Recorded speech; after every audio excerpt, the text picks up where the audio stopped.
Alright, I am back. Shall we get started then? Everybody ready? Any last minute setups? I think I'll just take Sleet Storm. It's way too fucking late to change anything.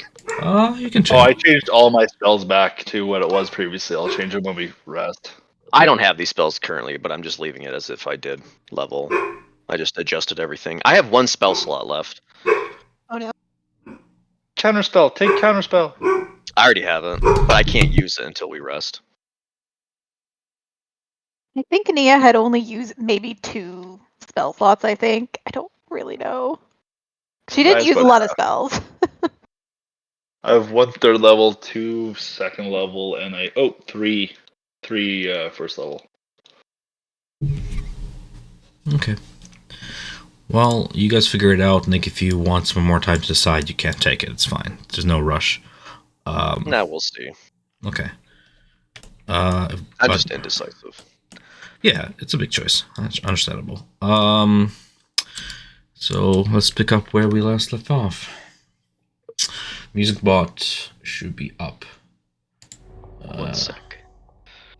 For those of you guys who want to join that stream. Yeah. As you continue to follow into the steps, of Elixion in search of answers surrounding his vestige of divergence, you and the remnants of Question's expedition delve deeper into Betrayer's Rise. You've made your way past the Mirror Hall into the lair for Dracohydra, where you've encountered the beast engaged head-to-head with the Maroon Six and Aloja Teflan. Refusing to pay the dragon's tithe and not wishing to accept its challenge. Something. Oh, Spotify is pause play. I'm sorry, guys. It's technical difficulties because on my end. I'll continue. My immersion. I'm sorry. I just don't want this to be an issue later in the session. That's fine. For those of you who don't know, if you share through connections your Spotify or whatever, streamer mode will block it off, and something they need to fix. My thoughts exactly, but I'm still streaming some music, right? Yeah, now I hear it. Yeah, here too. Let's try that again. Refusing to pay the dragon's tithe, nor wishing to accept its challenge, Fate's Fortune put their Bard of Whispers on the front line, channeling a mote of exaltation from the Vestige of Divergence. Nia, you dominated the dragon, putting it under a mighty charm spell and saving the lives of Aloja and the Maroon Six. You lay claim to the dragon's minuscule hoard, plundering both coin and a new tiny companion, a golden scarab beetle. Right, you've, I believe, named it Shimmer. Yeah. Venturing onward, you came upon a crystalline chamber, in the middle of which lies a stone pedestal. Within this prayer site of Andra, the Changebringer, you witnessed yet another vision of Elixion, the thrice blessed Apothian, and a brief communion was witnessed. After the brief communion, you saw the awakening of the jewel, as Avandra's blessing graced its new form. Returned from the depths of this divine vision, you awoke back in the chamber. Looming over you, Aloja of the Vermilion Dream Consortium demanded you hand over the jewel, threatening to beset her hired mercenaries, the Maroon Six, upon you should you refuse. Not willing to part with the vestige, Melina stepped forth, implored Ao and her group to put their and Fate's Fortune's friendship before gold. To the disappointment of some, this confrontation concluded with Ao making the call to refuse Aloja's command. Shocked and angered by this betrayer, Aloja expressed her disappointment and attempted to off the party herself. Your quick reaction robbed her of means to fight back. To save herself, Aloysia used a teleportation tablet to transport herself elsewhere, leaving you and your party and the Maroon Six to your fates. In her haste to escape, Aloysia dropped 2 teleportation tablets in her wake, before the circle was sealed and her form vanished out of sight. Now, in the settling quiet, with the empowered vestige in your possession, you're left to plan your next steps forward.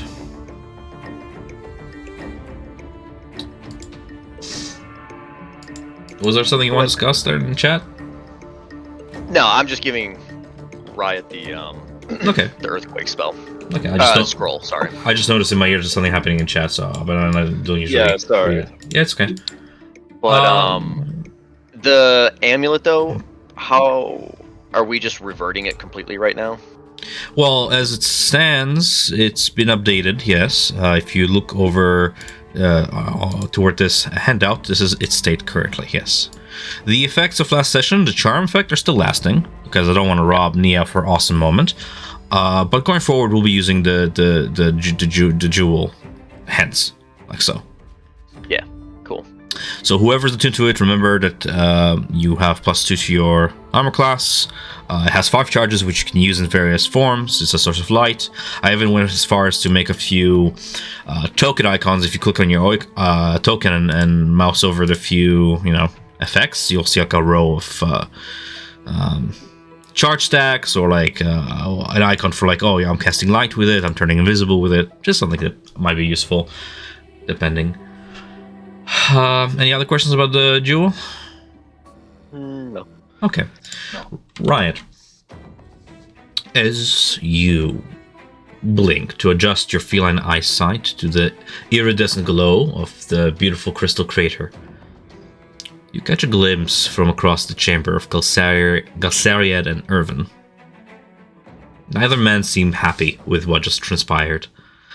They seem to be exchanging whispers. Now and then their eyes turn to the jewel worn upon Nia's neck.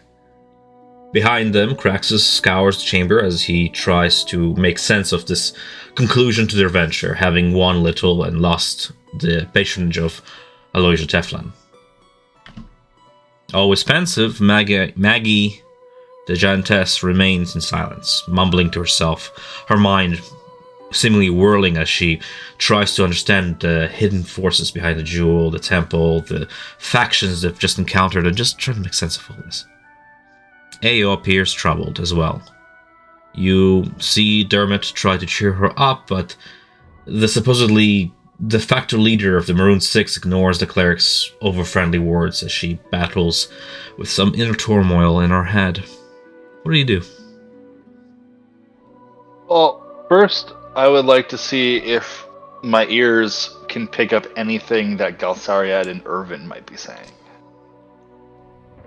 Sure. Just to see if I can hear anything. Sort of disregarding the theater of the mind a little bit here, assuming that you're going to use your feline senses to pick that up and some measure of stealth. Go ahead and roll me a perception check.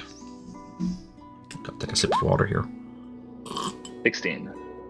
16, eh? Give me a moment. It's only fair if I roll against that.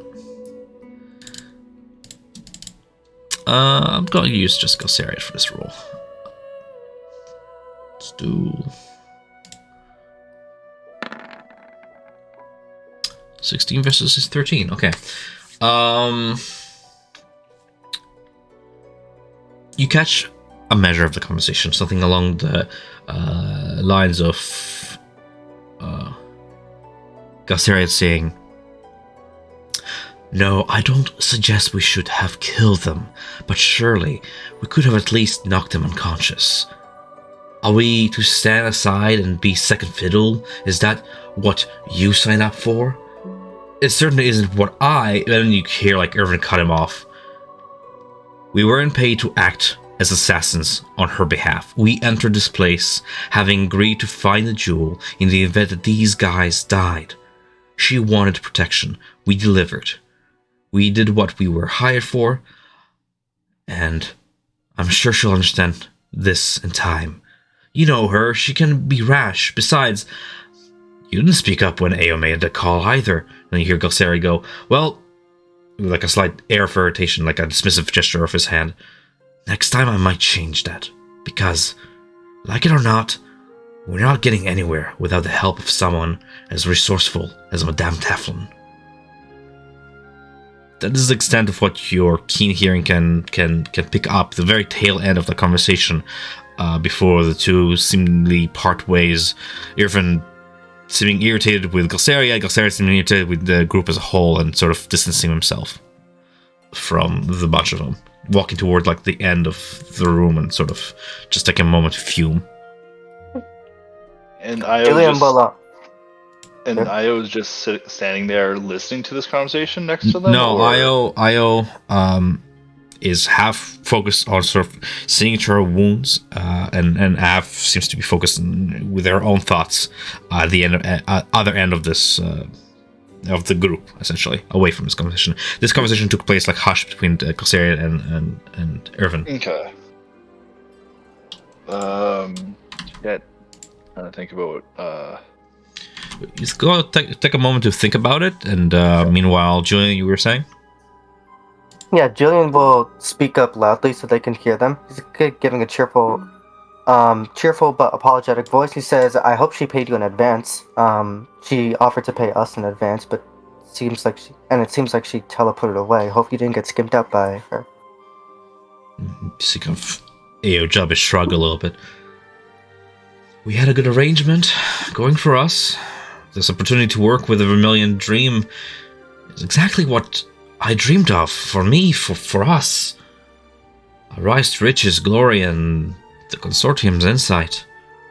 A chance to become legends like the many I grew up looking up to. Why'd you want to work with the Consortium Dream?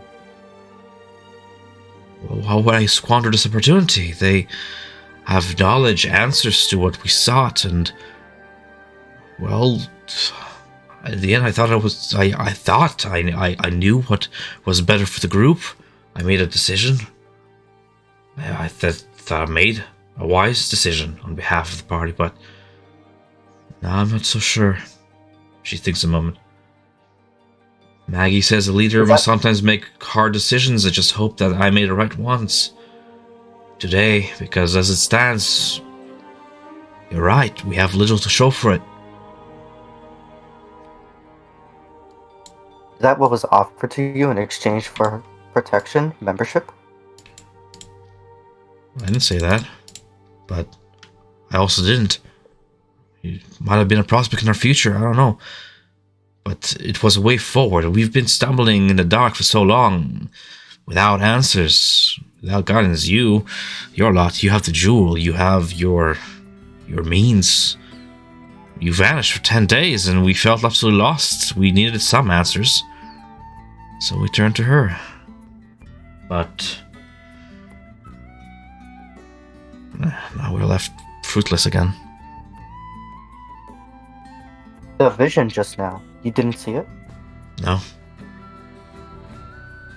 Julian is genuinely shocked when he hears this. It's not like a facade that he normally puts on. And he goes, but every other vision that we've had so far, you always saw them with us. We were down there when you put the jewel in the altar. You just sort of passed out for a moment, and awoke coughing seawater. Bizarre. We've sensed something divine in the room. We saw glimmers in the crystals, something just beyond the veil, but once again, you won this race and you reap the rewards.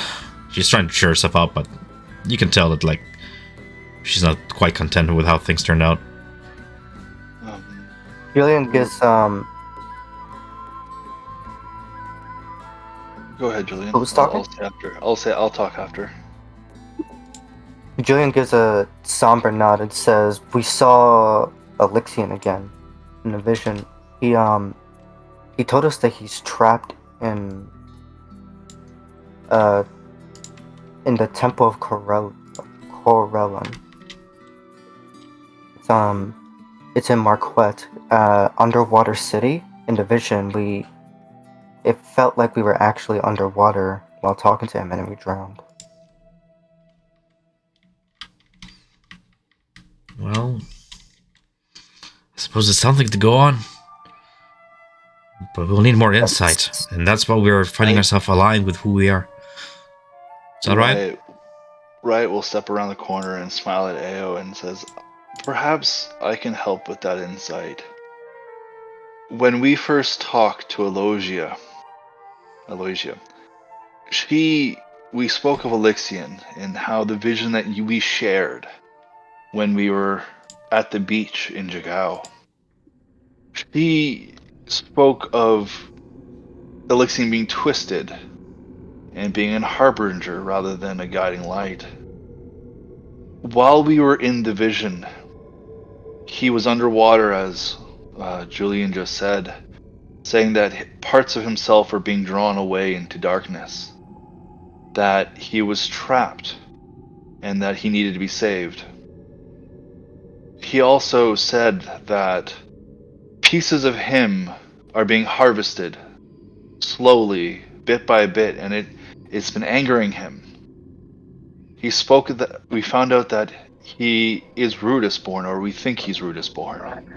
And I believe that the Ruidium that Aloysia and Neem had are perhaps parts of Elixion. You Because hear he seems to be growing weaker. You hear a scoff from the back of the group, and you see Gulsarian say, You believe. What do you have you to go on? These are just fleeting visions. There's no substance to them, nothing concrete to grasp at. They're just... How do you know what's true and what's not? We had a good thing going, Ao. Why did you falter? We had concrete evidence. We had Ruidium at our grasp, something concrete to study, and here we are back to chasing these visions. These visions are what brought you here. Visions from Jagao brought you to this temple, brought you down into this area, this shrine. If you think that physical evidence is all you need to go on, then I believe you're wrong. This is not about evidence, this is about faith. This is going through the shadows. This is going through the steps that Elixion once took himself. The same feeling, Io, that you and we shared as an adventure to come here to Betrayer's Rise, that still remains. Where the temple... Sorry, I was just going to keep going for one more second. Go for it. Where we're going, question said the Cobalt Soul has the information of. He spoke of blocking the Ruiner's spear, destroying an ancient city, and that is where he is. No longer a part of Marquette. He is in the sea. That is where we must look together. Not alone. If I may add something to help. Sure. Julian will speak up when he finishes and say if it's any consultation. I was also skeptical of these visions at first, but in the most recent one, there was a ominous voice that called Elixion the Immortal. It does seem like he's actually alive and that he's trapped. Both Riot and you, go ahead and roll me a persuasion check, and I'll just take the best out of two, since you're working together here, giving each other a pseudo advantage in this case. Oh God, 8. 15. Another chortle from the back of the group. So you believe, based on these fleeting visions, and of course we are supposed to just take your word on it. Again, I don't understand why we didn't just take this chance. We had Julian. a clear path. Ew.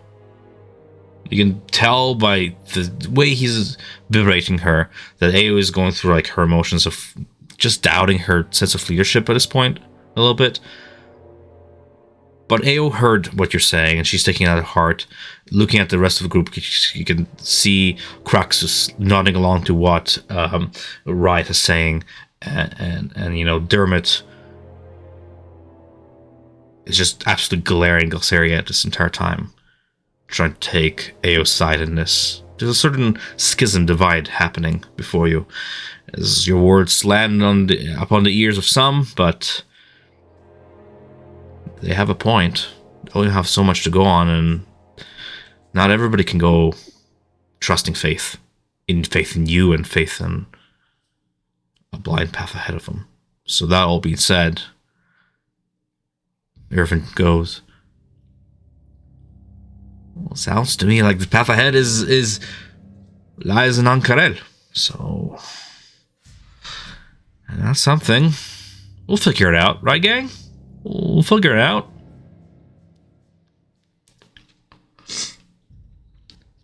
Is he talking to us as well when he says that? No, he's talking to his party. No, he's talking to his party, right? Yeah. Okay. Good roll on the 15 though, Julian. Yeah. I would look to AO and say, don't beat yourself up. It's so easy to be hard on yourself when the hindsight is always 20/20. You still came in here and you still fought well. Your skills can still be useful, just maybe not for those type of people. There's still the Cobalt Soul. The library is always willing to take initiates in. There's much to be learned, or even the Allegiance of Allsight. Great places where you can help out still. That's Your all leadership is never well been in and question. that's all well and good, but we already had a path in front of us. Say what you will about the Vermilion Dream Consortium, but they had answers. We'll see. I'm thinking that we can cover more ground if we sort of spread amid these factions and find out each what we can learn from these. At the end of the day, I just want a little piece of our own glory, you know? It's starting to feel like we're going on, walking around, sitting upon the shoulders of giants, and that's not the vision I shared for this group. But we'll figure it out. I'm just glad that you are all alive, and I want to see us out of here. I want to say I wouldn't the truth, Io, Go. that if we didn't run into you before that dragon, I don't think we would have survived either without Naya's quick thinking. But even if Naya was knocked unconscious, we wouldn't have been able to face the dragon without you guys. You guys have helped us get here. Without you, who knows if we could have saved Regis Oleos? Who knows if we could have actually dealt with everything that we did in that cave? I think we're in hand to hand in this. Yes, you weren't down there with us, but we did want you to be there. We did wait to see if you guys would come down to be with us. Well, what's done is done. All that matters now is what lies forward ahead of us, so we'll see what fate holds. I will try and remain positive. I hear what you're saying. I just want to slay a dragon. I just can't believe we robbed that opportunity, personally, but more glory lies ahead. I agree with Irvin. We should work together to get out of here and look forward to the monsters that lie ahead.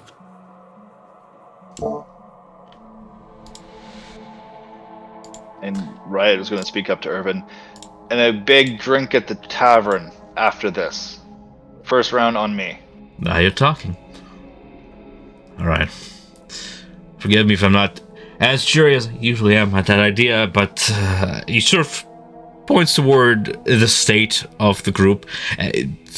Thanks to Nia's magic, Maggie has healed from her wounded state, but the rest of the party is looking pretty roughed up, and right now they're sort of fighting for their lives, but you gave them something to look forward to, for sure.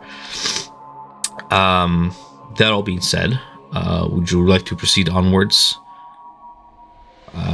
toward the exit or deeper into the dungeon, whichever way we may wish to go? I'd like to go back the way we came. Yeah. Well, that's not really a thing in this place. You can certainly You want try. that room you didn't go to. Does anybody not wish to go the way they came? I Well, don't there's know only. which. Oh, go ahead. I don't know which way is in or out. Like, there's multiple rooms in the other chamber. Mm-hmm. We can poke our head in, or we can go out straight back out. We don't know. I think as a group, we should probably just explore a little bit, try to find the way. Kane might be There you useful. go. Yes, she's the same. Did Aloysia tell you why she was so confident she would find Ruidium in here? From the way she answers, it doesn't seem that she was confident that she'll find Iridium here. She was here. Her mission was composed of many elements. The chance of Iridium being found in a place like Betrayer's Rise, touched by the calamity and history, right?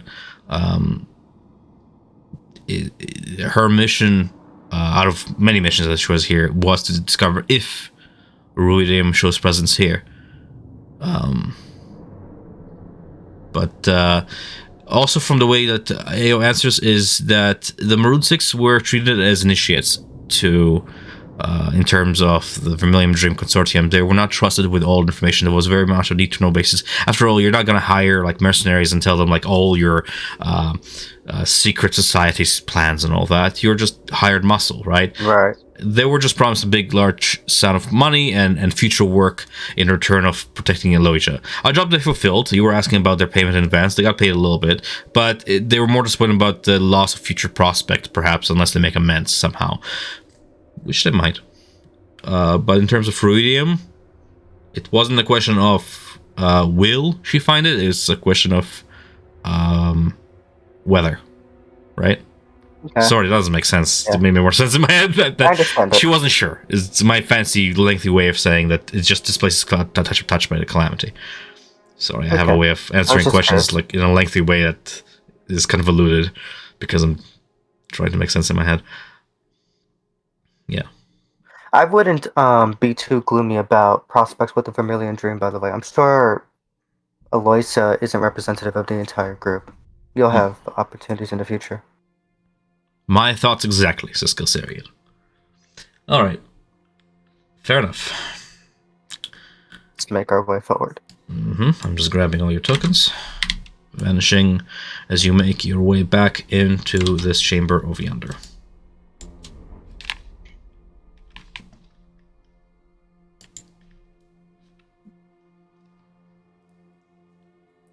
Oh, dragon. You and the Cobalt expedition take point as the Moon Six follow you into the pentagonal chamber where you stole the dragon's treasure. Still charmed to your effect and heeding its last command, the dragon has bore a sort of hole through the door, crashing its way into the passage beyond and remaining in that room, fearing that its mortal secret will be revealed should it disobey. There it remains. You guys want to check the doors in here or go forward? It wouldn't hurt to check the doors in here just to see what's available. Hang on. Dragon, Sure. do you know what are through these other doors? It does not. Okay. Which door do you open first?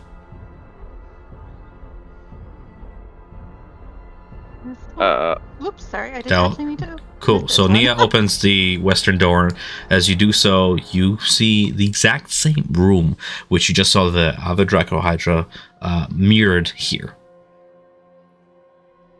Huh. A disorienting experience, kind of like looking at yourself through a portal or something.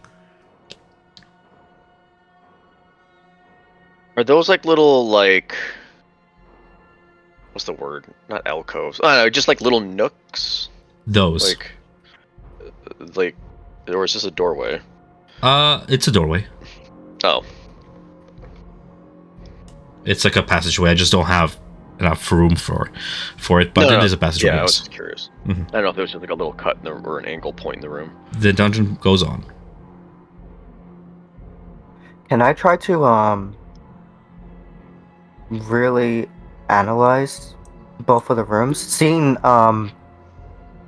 mirror images of this dragon. I'm guessing there's some kind of illusion, and Julian's gonna be looking at like both of the rooms, trying to figure out which one the illusion is in.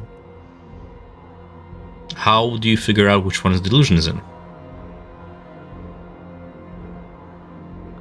Gonna be carefully studying both of them, listening carefully. Seeing like, I imagine they're not standing perfectly still, like like statues. Like As maybe the- there's just like slightest bits of shuffling, and I'll try to see like if like only one of them sort of sounds like there's any weight in their step or anything like that. The Draco Hydra is currently curled. 4 of its heads are sort of like snakes in a coil, curled up next to its body, asleep. A 5th head is on sentry alert, looking around, and as it's swerving to and through, you can see the exact movements being like mimicked across both illusions.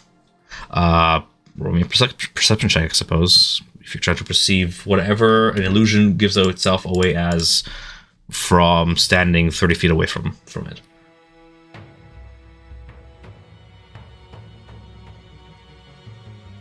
Identical mirror images. Okay. The sound seems to reverberate from both directions, echoing without any delay. I guess we'll see if it mirrors here as well. It does. Yes!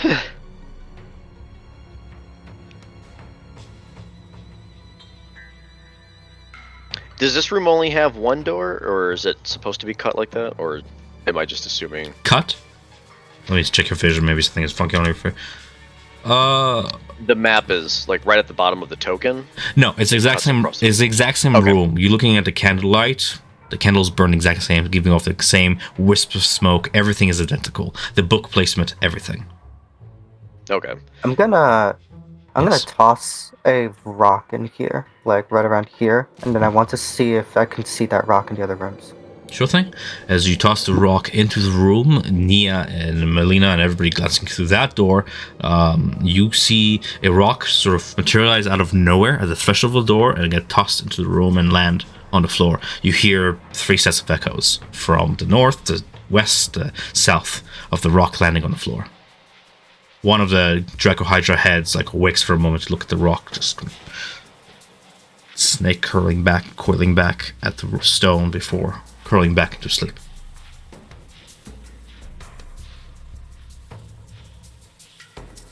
Melina, try to grab that rock that appeared in your room. You can use If it- Mage Hand if you don't feel comfortable walking in there. I mean, I'll mage in with the dragon. I'll mage hand it. I just pick up a rock and I'll just drop it at my feet. Sure. Whatever What tension? you do to the rock, your manipulation, your spell gets duplicated across the other rooms as you're looking through them. A mage hand She's appears. actually able. Mhm. Sorry, she's actually able to pick up the rock that appeared in her room. Yes. It's within sight, within reach. Since she's dropping it at her feet, I'm imagining the pebble that I dropped will also appear right beside the door, and I'll pick that up. As long as you maintain it within the room. I brought the pebble out into the doorway, like where I'm at, and dropped it by my feet. Julian, you see the mage hand and the pebble vanish in the threshold of the door in front of you. Just as you're about to reach and grab the rock, it vanishes out of that reality and is now just in front of Melina. Probably not an illusion. Maybe they're somehow bending time. Maybe that's or how. space. Yeah, it's all the same, I guess. But we had technically been gone for 10 days, and to us it only feels like half a day. So these rooms, this whole place, who knows how big it is, but they're able to duplicate it.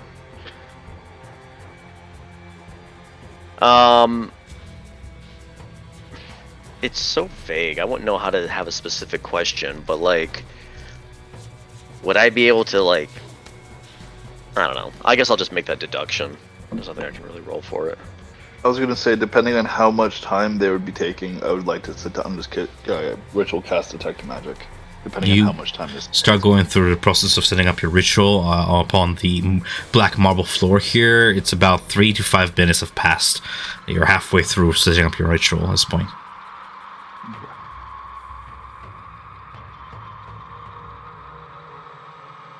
Do you guys just wish to wait for Riot to finish his ritual? What's he doing?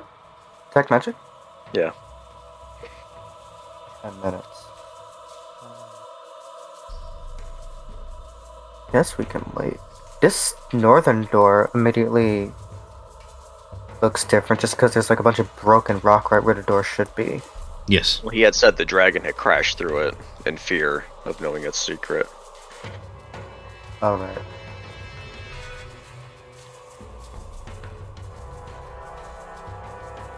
I'm guessing everybody's waiting for it to finish the ritual? I was gonna say, if the dragon went in there, maybe it's like stuck in there or something, like it's kind of like a design trap. Like, Nia, would you be able to call the dragon out? Or is it I don't know. Maybe just freely walks out.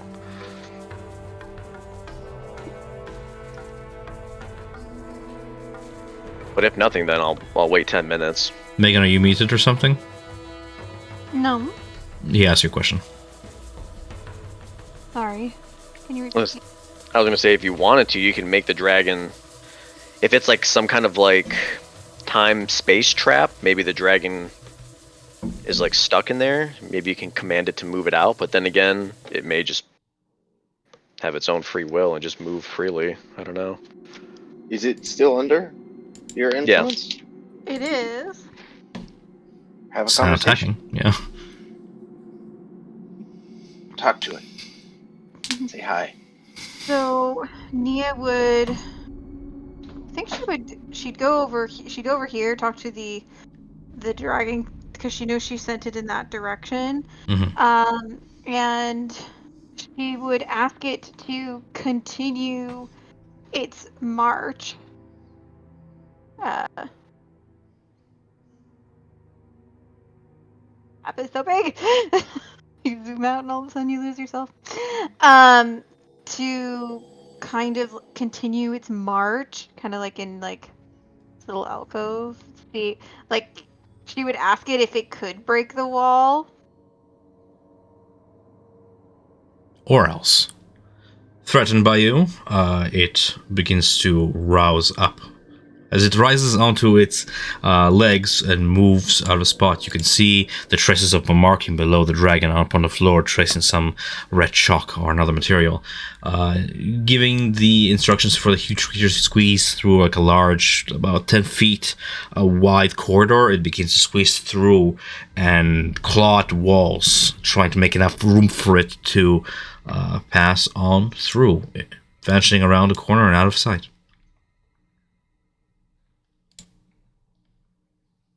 Nia would call back to the rest of the party to check the other rooms to see what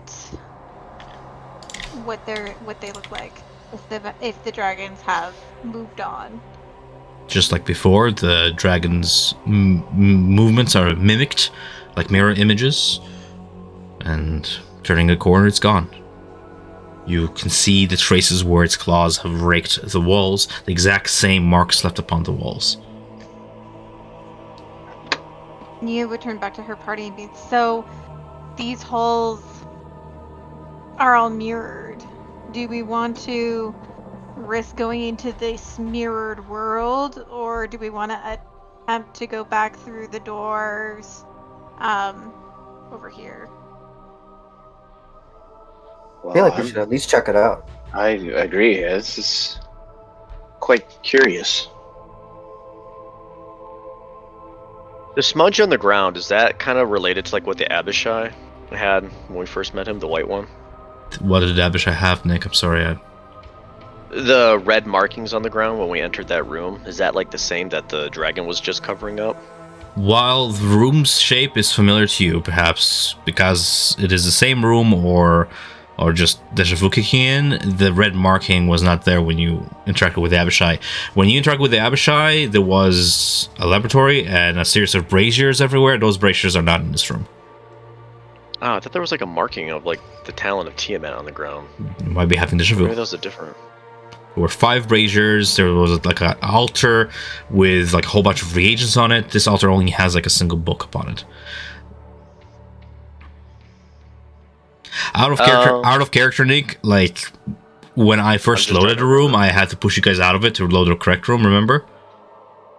So maybe you're remembering the room that was not there in character, because maybe yes. But the layout is similar, and the symbol is reminiscent to the talents of Tiamat. Not exact, but more like a primitive version of it. So yeah. Does the riot spell reveal any magical beings? Because if not, after I'm gonna mage hand the book towards me. Riot, the detect magic spell is 30 feet, right? Yep. Right. Okay. So I'd walk up to the edge of one of the doors. I'll just go to where Julian is for that. okay. You detect spheres of magic. Obviously, obvious spheres of magic from your party mates and the Maroon 6. You detect spheres of magic from the candlelight. Entering past the threshold of the room, you guys see. Are you enter past the threshold of the room? I'm staying at the end right now. It pushed me in the room. I was trying to stay at the door right now. You detect modes of continuing flame spell from the candelabras throughout the room. But there's no other trace of magic in the room itself. As far as from the book? No. There's no trace of magic from the book. You detect traces of magic coming from the 2 statuettes on either side of you, the black and the white dragon on either side of you. A strong aura of conjuration. Now, conjuration? I can check the I believe it's evocation, actually. Evocation. Right, we'll point out the dragon heads to everybody in the room. Say there's still magic coming off of those. Dragon heads is evocation. There's no magic off the book, and there's magic coming off of the candles that are in there that are burning. Do you want me to step in? I don't know if I can get back. Well, there are other doors, and it's a dimension, but yeah. Alright, Riot will step in. Okay. As Riot steps in, Nia and Zeno, you see a Riot materialize before you, in front of you. Just out of thin air. Just materialize in front of you. I guess I'll walk around the room a little bit and see if there's any more. Get near the center, but not on the center, goddammit. It's fine. Don't know. Walking around the room, the other mirror images of Riot, the seemingly mirror images, are walking around the room with the exact same movements. Just like the dragon before him. Riot, in the room, you can see clearly it is brightly lit. You see 2 passages. One is raked with dragon claws, the other one leads elsewhere. The right one is dragon claws? From your perspective, this one is dragon clawed. Okay, the right side. The left. Oh, left. That's my left. Left again. But yes. Sorry. Yes, okay. So dragon went down that one. There's another passage the other way. Do we want to go through this way or go back? It's up to the group. Maroon 6, do you have an issue with going forward this way, or would you like to go back the way we kind of know?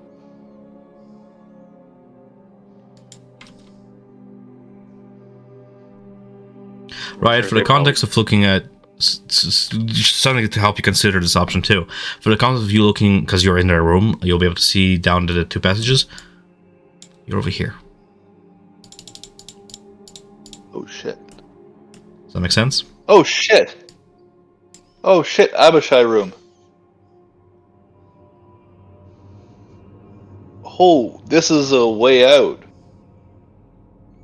A way out? And we should go the opposite way that the dragon came if this is the Abishai room, just by its orientation. Speaking of which, there you go. Wow, yeah, this is the room that we spoke to that little dragon. You guys spoke to that dragon thing, and the just north is where the stained glass was, Still in that order, though. and back south is still the exact same area where we put everything in the jar that went and decayed. Roll me a perception check. All right. Oh, sure. As you look in the direction of where the jar of oblivion still rests, this urn of ashes. 16. I guess. Again, I must point out the obvious. This is not the exact same room as the Abishai room. That one has braziers and stuff. The layout is similar, though. However, with a 16 perception check, looking beyond the ashtray, how far can you see, actually? I think it's semi... beyond the threshold of that room with the urn, it's different. You don't recognize that room. I'm just gonna move over to the door for now. See if I can see farther. Sure. Oh shit! Different room south of that area. Yeah. Oh wow! This is right moving for the context of the rest of the party. This is right moving like so. This would be close to the top level rather than the bottom level. Well, then that's great. Possibly we found a way out. Maybe once we found the shrine and we kind of aligned everything, it's kind of going to reset this whole place.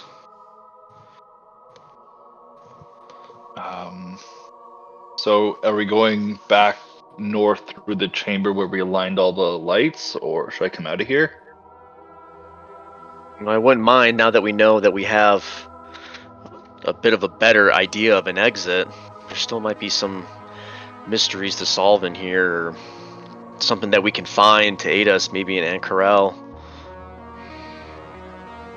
Right, we'll try to get out if it's possible. It's possible. You venture back toward the way you entered. Nia and Zeno, you see Riot turn to you guys. Riot, walking back, you see Nia and Zeno.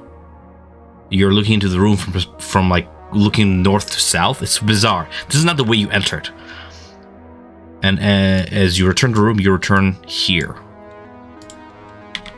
The rest of you, looking into the other rooms, you watch Riot again approach the threshold of the room and then vanish at the threshold, appearing here. Riot's gonna take his hand out and he's gonna touch Zeno's face to make sure he's real right now. Just giving you a strange look. What did you find in there? It's you know when we went and Naya talked to that draconian thing. I went back to that room. It felt like, and south seemed like the way we came, but the room was different. It felt like I went to the upper level of Betrayer Rise. It might be a way back to the bridge. Don't know. But the dragon's going towards the stained glass we went through. And looking Right at the in front of stained the glass screen. window, it's not broken, by the way, because you can see into that brightly lit room. You saw it whole. The stained glass was whole again. It wasn't broken anymore. It was whole. Yeah. Meaning it walked through the glass? Is that? No, my it's still in front of understanding the glass. It hasn't. No, like we broke the glass, but the glass is whole, and the dragon's just meandering in that room. Oh, I see. Yes, but when we broke the glass, once we made it past the chains, we saw the glass fixing itself, so that's not surprising. Yeah, that isn't surprising. So we know that we've been there. It sounds like we should go towards that Abishai room because we had a conversation. It seemed like there was more to that room when we left. So there's nothing else in the room. The Abishai was gone, and the gems and the bracers weren't there. Ah, I see. I mean, you're looking at it, yeah. From what I looked at, it seemed like the room, but it was nothing. Nothing else was in there. It's just empty. Yeah. Need to remove these. Yeah.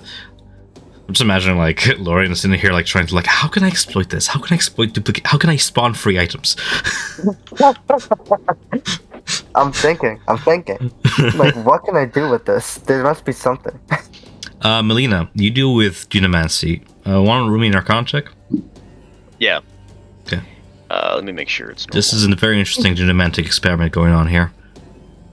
15? You guys are really good. It's good fortune.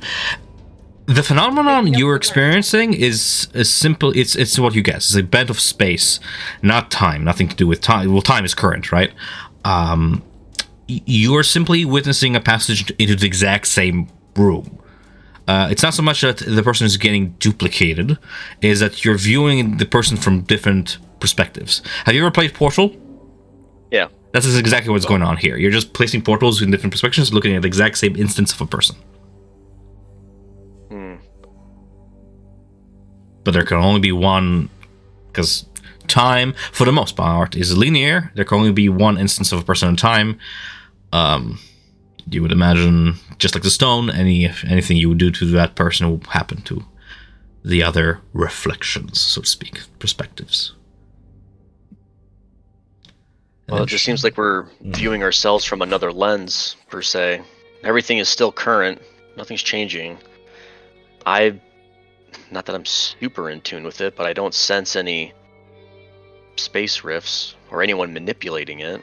Riot hasn't found any magical sense to it. The Abyss truly is an amazing thing, but also scary. But if all these ways are pointing out, I mean, we found possibly a good way out. It's just a matter of do we want to keep pushing on. Such a place to exist like this, and we've never really found anything except for warped teachings and everything else. A place like this just doesn't exist solely just to not have it filled with something. We know that they have the shrine here, and that's what they were looking for, or guarding it in a sense. But there has to be more. I wonder what else. Guess we go north through the passage we came when we saw the room of all the demon nicker. Yeah, past that to the room with all the lights. We know that acted as some kind of anchor point. I also thought the statue did as well. Though I thought those two were tethered, but that door did change. I think the stained glass is tethered to the screaming person. Yeah. Wouldn't This you room- have seen that if that was the case? That was down the hole. After the stained glass. So when you looked into that room where the Hydra is, was it in that same? Did it look like it was in a corridor with where the succubi were? Yep, exact same. I see. Okay. And assuming on the other side of that glass is the hole. Would I have been able to see the hole from where I was? I'd be able to see the chains. You saw the stained glass. If you recall, when you first approached the stained glass window, it was like semi-opaque, and it's only when you approached really closely could you see through it. From a distance, all you're seeing is the light of the braziers reflecting off the glass, right? Just like real windows. Okay, yeah. While you guys are talking this, just for the sake of flavor, but I won't bother moving their tokens, the Maroon 6 entered the room as well. You saw their mirror images apparate into the room in the other reflections as they sort of followed in Riot's wake when he returned. They followed in his wake to see if indeed what he's telling is the truth, just to sort of scout the place. When they return, Ao suggests we could take the injured back and have a few of us remained with you. Essentially split our group in two. Make sure that the expedition returns safely and some of us can remain with you. But if we were to push forward, we should probably hurry before the place shifts. Yeah, that's one thing to consider as well. If some of us have a chance to get out, then we should take it. And then she'll look to Question and Wadjet and say, like, why don't you two leave? Take Sora's body with you. We found the answers that we have. We can meet you at the top when we're done here. We shouldn't be far behind. Okay. Make it back safe. Finger guns. Do you wish... Dermot, Maggie, and Irvin will stay with you. Ao, Galsariad, and Caxus will head back. That way it's an even split, and they have an equal chance of escorting you while the rest of the group remains. How does that sound? That's the proposed plan by Ao. Fair enough. I agree. The 3 people we like are staying. You didn't say that out loud, right? No, I didn't. No. But... Okay. That way they are going to take indeed the opportunity to go while that opportunity still stands. So we have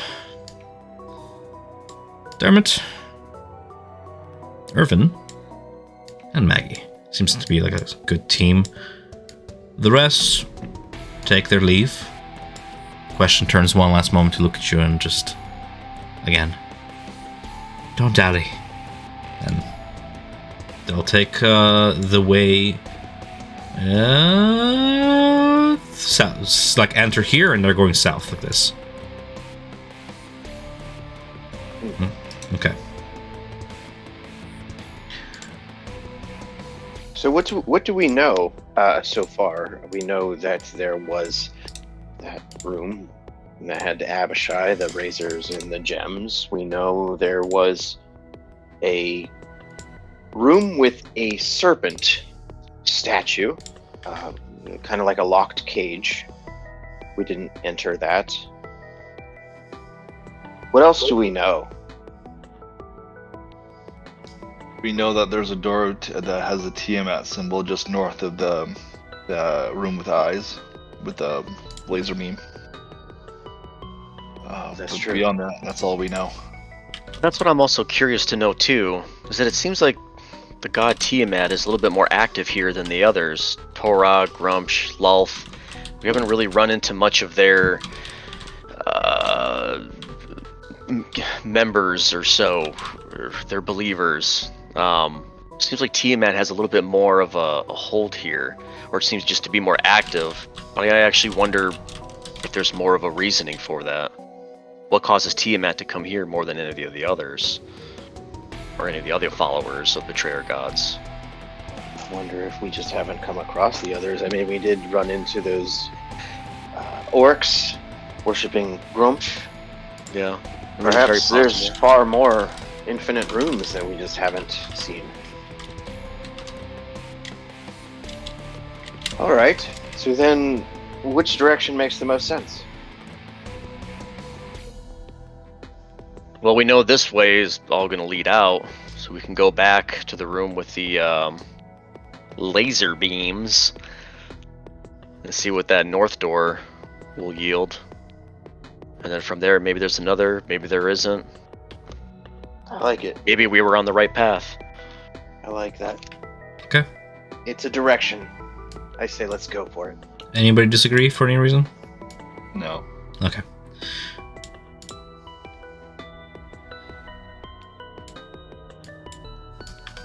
Past the eco room, you re-enter back into the mirror chamber. You note that the light here has dimmed slightly, and the fiery green beam has been reduced to a meager 10-foot beam in front of the statue, like weakening its gaze and sort of shutting off, losing power.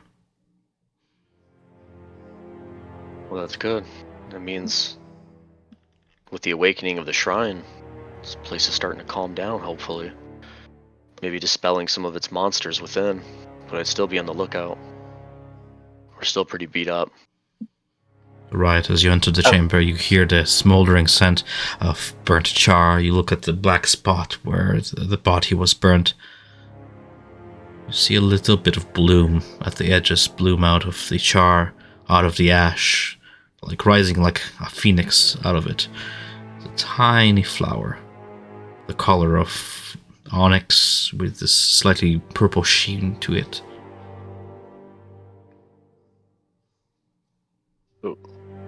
Oh. Man. Riot would not be able to keep that alive in here with constantly using druid. It would die immediately. It seems to be thriving on its own. It's Okay. blossoming. It means we have made reach. Things are starting to grow here again. It means the wild mother has rice pudding in her arms. And she's taking care of her. I'll look up into the magical darkness. Do I see anything? You see the chandelier crystal as it was before. The rift no more there because its remnants are lying strewn upon the floor, husked and dried. You don't see any foes or anything. Nothing has respawned. Okay. Yes. A good call. Maggie, did your group ever come across a room like this? Maybe you came to this room before us? No. Or is this new to you? No, we took a different path. We were not guided by the vestige like you did. Spent quite some time trying to track you down. But we took a different way. I'd hardly say we were guided. We were crawling in the dark just as anyone.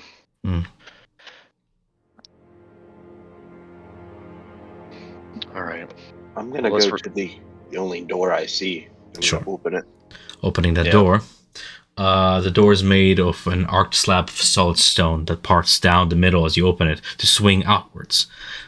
You see engraved upon its face on both sides a similar symbol, the 5 talons of Tiamat arranged in a spiraling cycle. Beyond the room, beyond the door's threshold, hosts tall bookshelves that hold rows upon rows of books, tomes, scrolls. Some of these books are bound behind iron chains and locks. There is a vinegar-like smell on the air, and you feel, like this semi-warm, stuffy sensation. The presence of a fiend within the room. Dust particles hover about you. Ahead, something lies slumped against a bookshelf on the far side of the room, dimly illuminated by a steady green glow radiating from around the corner. I would alert everybody. There's a fiend. I sense it. I do see something far ahead. Can I make out what it is? From here, what do I see? the room is dimly different illuminated on the far side, and you have some dark vision. Go ahead and roll me a perception check with disadvantage. Disadvantage. Yeah, it's very on the cusp of that dim light towards the darkness, kind of lying slumped. You can see its leg end, and it's like slumped against. Trying to make out the details from this distance without taking any risks. Go No ahead. problem. Yeah. Well, here. So I'm just gonna roll this. Okay. You know. So I have advantage on. I have eyes of the evil. Advantage on perception. Oh right, you have those goggles you retrieved from the demon that flew out of Bazan like on your first day here. Sure. So. But I rolled a 5. If we negate the 2. Yeah. Straining to advantage. You just take the. Yeah, I see what you're saying. Straining to look into this darkness, you put on your goggles and zoom in. You can tell the obvious, not the full shape of it. You can see like draconic like talons spread in front of the figure. It's not moving. You can make out blue blood on the stone floor. A slumped clawed hand on its side, barely grasping what looks to be some sort of a staff or something. The entire form, maybe 7 feet in height, like in length, has a tail, a pair of wings, frills. You can make out the face from here. It's not moving. I'm gonna step in. As I said, everyone, be on alert. And I would just take a step into the right to allow anybody else to enter if they wanted to. Riot will move forward because he has detect magic going, and he'll be kind of sonar for anything magical. Fair enough. Magic-wise, you're detecting lots of auras coming from bookshelves, from the scrolls throughout, various trinkets here and there. there is a very strong aura that becomes more intense as you make your way into the room and really rises into like a climactic peak that's coming off some sort of a green gem on a pedestal around the corner there. Oh shit. There is a very immense array of auras, different kinds, coming from the body slumped in the corner there. Both you, Riot, and those of you who make it about halfway up into the room at this point begin to make out the details of it, especially you, Xeno, with your goggles on. You slowly begin to render the details of a trail of bright blue blood that makes the stone floor slick and slippery beneath your feet. The blood trail leads to the unmoving body of this gargoyle-like, thin, clawed reptilian with large, leathery, bat-like wings, a barbed tail that coils limply at its side. Seems to be like an Abishai of some sort. Slanted eyes, half closed, its fanged maw, the jaws just slack open. Does his staff glow? With magical aura, yes. Ooh. Riot's gonna look at Melina. Is like, this place is glowing brightly with magic. All the scrolls, the books, and the staff of that dragon, that Abishai over there, is glowing as well. But that really sparkly gem over there that I really want to touch right now, it is so magically empowered. Can you tell the type of magic? Oh shit, can I tell that with detect magic? Focus on one item at a time for the sake of helping me out here. As Dermot kind of sort of frowns you from the left, shield up in a defense position, just trying to act as a front line here, as Maggie watches your backs. What are you focused on? I'll focus on the gem first. On the gemstone? Let me look up something here. A very strong aura of... divination magic. There's divination magic coming from the gem, and then I'm going to focus on the staff. That's by the... A matching signature. I have a question. Ooh. It's almost like if you were to like look at the weave, pluck away at it, at the arcane formulas floating before you in this aura, they seem to complement each other, like two puzzle pieces. I feel like the staff and the gem go hand in hand, but given that the thing's dead right now, I wonder if it's something might be attracted to it. You had a question, Julian? Yeah, is Dunamancy considered to be its own school of magic, or Yes. will that always fall into something else? Okay. It's considered its own school of magic. It's somewhat might even argue that it's a divine school of magic among the lines of those used by clerics and paladins. But yes, it's its own category. I'll be able to point out if that was the case. Yes. Is the Abishai still holding the staff, or is it kind of just waylaid beside it? Holding is brow term. It's limply being held in its claws. Yes. It's not like clenching onto it. The hand has fallen onto the floor, slack, and it's in its hand. Given that we've just entered this room, we're not really sure what's the exact state of this Abishai, but I can see that, like, just given her, like, all of her healing and medicine experience, she can see that it's not quite right, but wants to attempt to disarm this potential enemy, and so she casts her mage hand over to the Abishai to pick up the maul. I looked it up, a maul only weighs 10 pounds, and mage hand can go up to 10 pounds. Not you looking it up, but just to be safe, yes, it does lift. As you cast your mage hand and grab it, the hand, in its rigor mortis, clutches it for a moment and drops limply to the ground as you pick up the staff and begins hovering towards you. Cool. So she brings the staff to her and kind of like looks at it herself, but then kind of turns around and kind of like Sure, why not? and presents it to the rest of her group, more to like Riot and Melina, who might know a little bit more about the staff. A lot of the times they're just used as an arcane focus, but it's hard to say. But with what an Abishai's dead in here, with only one way, I'm not sure what would attack it. Perhaps it had delved a little bit too deep into something. Let's still use some caution, but and give me a minute and I'll see what I can find. Roll me an investigation check on the staff. Yeah. Mm-hmm. Right, assist this because he's just over top of it, just looking. Sure, go ahead and roll as well. Suit advantage it is. I'll give him advantage. All right. Sure. Want to just quickly describe how you're helping out, just for the sake of flavor?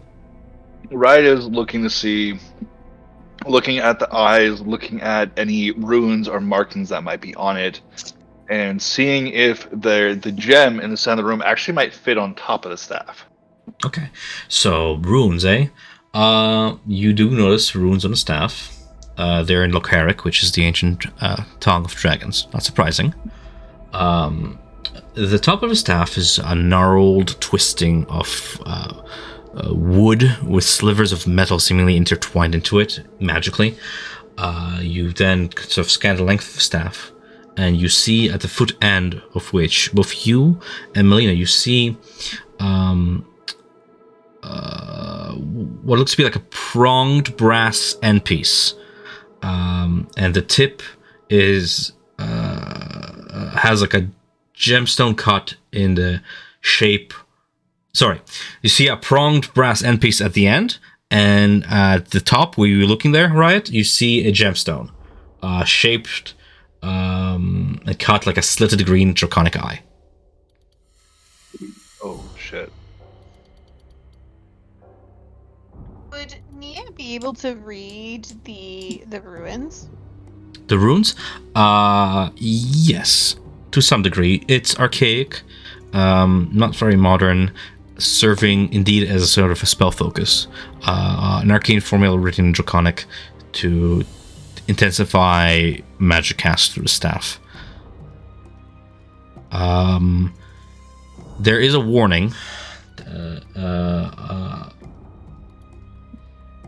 written toward the bottom end of the staff. Sorry, I need a moment here.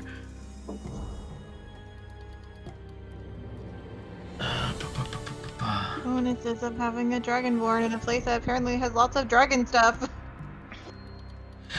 Yeah, so there is a warning on the bottom staff that reads something along the lines of find the name of the brilliant wizard who wrote the codex, or it might trigger some sort of a trap upon misuse. This staff has more use than being a mere spell focus. But in order to activate it without triggering some sort of trap, it requires a series of 2 words. The name of some brilliant wizard who has written the codex. It's very vague, written almost like a hint to whoever would know what this means. She kind of she translates that to the group there and kind of like looks at Melina's like, codex. Does that ring any bells to you, Melina? Off the top of my head, I wouldn't know. There might be something in the books here in this little small library. Though such an answer, I don't know. I wouldn't know what names, if there are multiple names in this book, would that refer to. Is there anything in history with Tiamat about writing like a codex, like something to like abide by, just from the Betrayer God lore? Like a Bible? Like how they have their like they have their tenets, but it's also if this name is like written like as a codex, is it like a following of rules, or is it something like else that I would be aware of? The answers might lie in the room here. Looking around, there's a whole bunch of authored books up on bookshelves. Just sort of history check. Go ahead and roll it. Okay. Yeah. The obvious answer, even with a natural one, is that Tiamat herself was not one to dictate her dogma through literature. Her followers tend to be on the more devilish side that don't require scripture, like humans and the like do. With a 20 history check, Codex might refer more to something along the lines of a study of Tiamat, of dragons, rather than a set of rules or a dogma to follow, tenets, commandments. As you're pondering that, Zeno, doing anything there? Yes, I was just waiting. Yeah. While everybody is looking at the staff and having that conversation, I am slowly approaching this thing. Rapier ready. I want to approach it slowly and maybe give it a kick, see if there's any life. Sure. And while you're at it, we'll go ahead and roll me an investigation check because you're that close to it. Kicking it, it's limp. You sort of prod it with the rapier a little bit to see any reaction to pain, to see if it flinches, if it's perhaps on the cusp of death. Nothing. You pierce an inch in, blue blood comes out. This thing is dead. That was an intelligence check. You roll 11. Yeah. I said investigation. Oh, I just didn't label it right. Okay, fair enough. So 11 Excuse me, investigation? It is, yeah. I just Okay. didn't label it investigation. That's okay. You shouldn't that need doesn't to sound label. right. Yeah, you shouldn't need to label. You can just click on investigation under your skills. I created my own macro to remind me that I get advantage, and Smart. that's what that advantage Yeah. logo is. Okay. So it's my own macro. I just didn't label. Mm-hmm. It just needs to be labeled. Gotcha. Makes sense. Okay. Yeah. As you're prodding through it, it is dead. You know, for medicine check to recognize a corpse. You feel something bulky as you're sort of poking it with your rapier. You feel something bulky block your stab to its flesh, close to its like what looks to be where it would be holding like a side satchel or something along its belt. I would start to go through its pockets. See You what that is. part the under leather skirting on its belt, and you can see a book.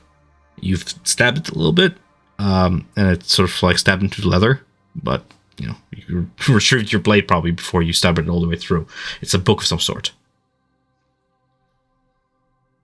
One last thing. Mhm. Can I tell? I want to try to determine or tell how the cause of death, a wound, an injury. That would require what a I medicine mean? check. Yes. Given that there's blood everywhere, I'm just trying to was there a light ray, things like that. Sure thing. Probably whatever this curse is. This. Go ahead and roll me a medicine check. Okay, medicine.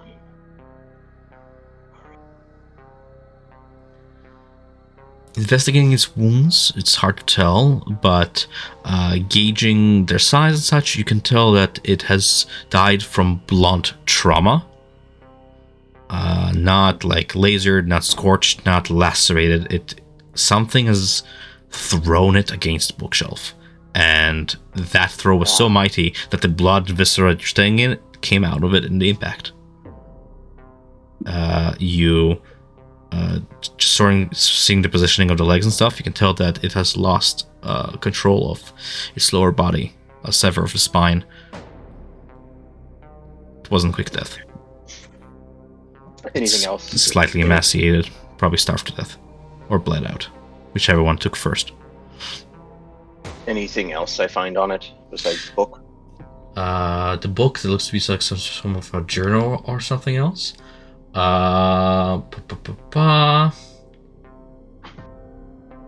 And a key.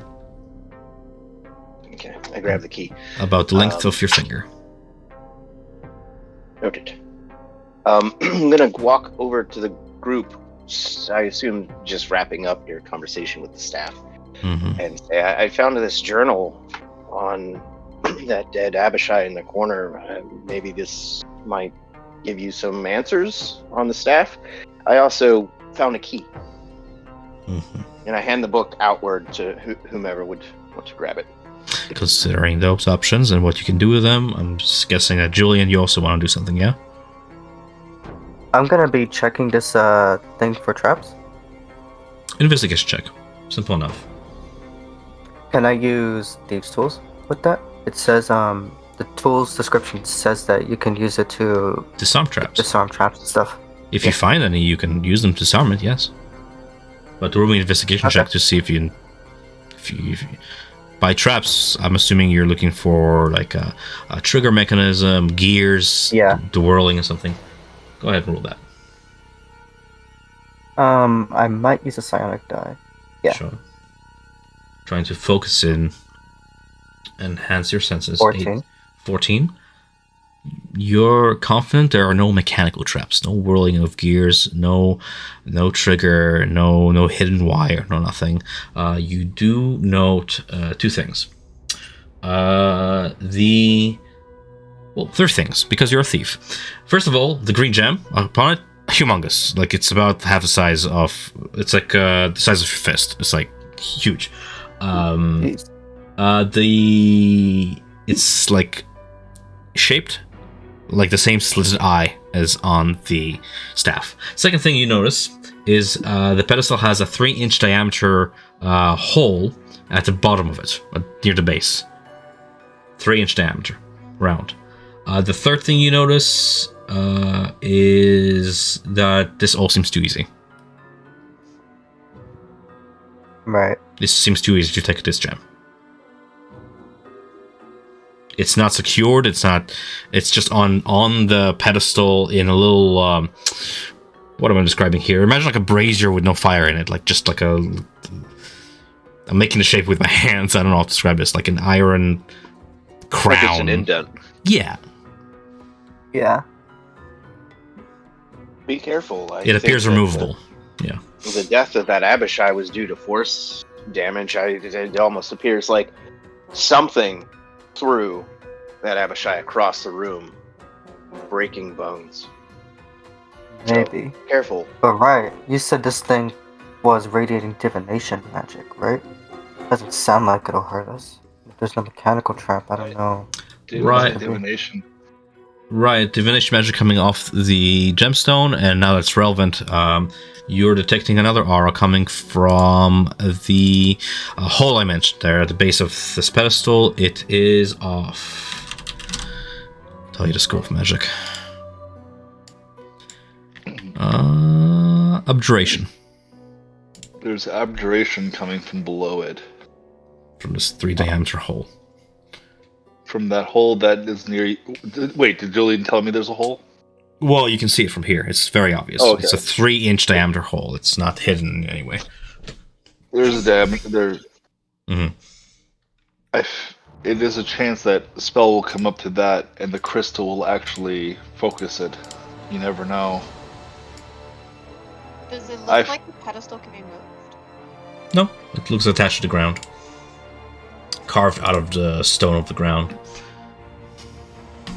The only thing I think we should do before we touch the stone, as much as I want to touch the stone, focus on the books first. Then maybe we can try taking the stone. Yeah, there's a lot to digest in here. Mm-hmm. But I would kind of like, because I know Melina is a wizard and likes magic. Which books are giving up off the greater magical aura currently around us? Is there a lot of them, or is there just a few of them? Let me take a look. The scrolls give up a much stronger aura than any book held here. There are a couple books held behind what look to be like iron locks that give off another abjuration aura each. That is much stronger than anything else on the shelves. Scrolls and 2 magically enhanced locks. Riot will point out the scrolls to Melina. The scrolls here, they have a lot of magic coming from them. I don't know if you might want to see if you can get some off. I don't have anything that can dispel magic, and those locks there, I think they're magically protected, so I don't know if we should try to get those ones, but maybe the scrolls might be useful? the scrolls is... I should maybe clarify, or maybe I'm asking. You say the scrolls are magical because they hold a magical, like, spell per se, or they're protected by magic? It's abjuration magic that you're detecting off the scrolls. Other schools of magic, for the sake of brevity. Okay. Any Dunamancy ones? No. Okay. I mean, I'll take a look at the scrolls. I'll have my hands filled here for the next little bit. I can take a look at them, see what they might read. But there's a lot of things in here. But the ones with the locks, They're probably booby trapped or something. There might be some kind of protection on them, or maybe there's some kind of puzzle, or maybe it's a name that needs to be spoken. Does the pedestal look like it can be moved? No, as I told Nia already, it looks like it's been carved out of the floor. Okay. The spell scrolls, as you scour the shelves, you find 3 that catch your attention. Unraveling them carefully, because there's no observation magic to protect them, right? I assume you take a look at them, right? Riot would grab all the scrolls he could. Yeah. Mirror image, Rhyme's Binding Ice, Summon Draconic Spirit. Oh, damn. Wait a minute. That one sounds like one that Rye could read. Summoning the Draconic Spirit. I can check for you. What was the second one? Rhymes. I posted in chat. Ice.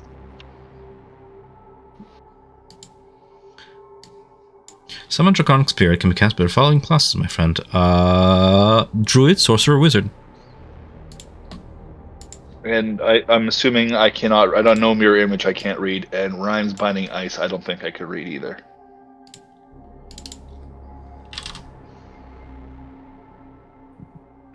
Sorry, I'm writing this in notes real quick.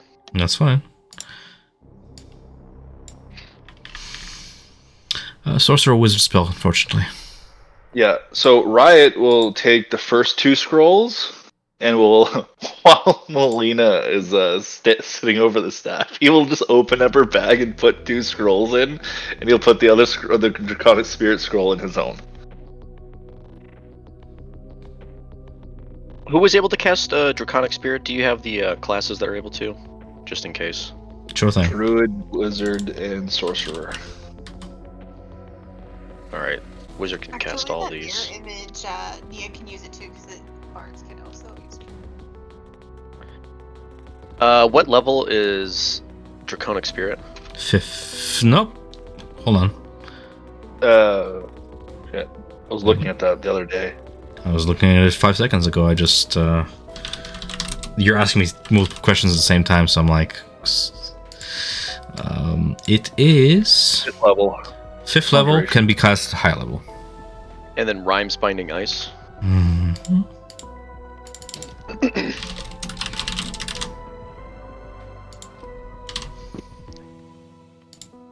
Binding Ice. Draconic spell is 2nd level evocation. Okay. Can be cast at higher level. Not via the scroll, but once scribed. Just giving you the FYI. Right. Yeah. If any of these prove to be useful, I can also write these in my book. Yeah, it'll take some time. There's some of these are so intricate, it takes a lot more than just a steady hand. But I can give them a look over and see. The more I'm able to gather into my book, I mean, the only stronger I can become, and that more help that I can be. But we'll take a look here soon. But this is great stuff. It's just, it seems like they're preparing. You want me to try to unlock the other scrolls?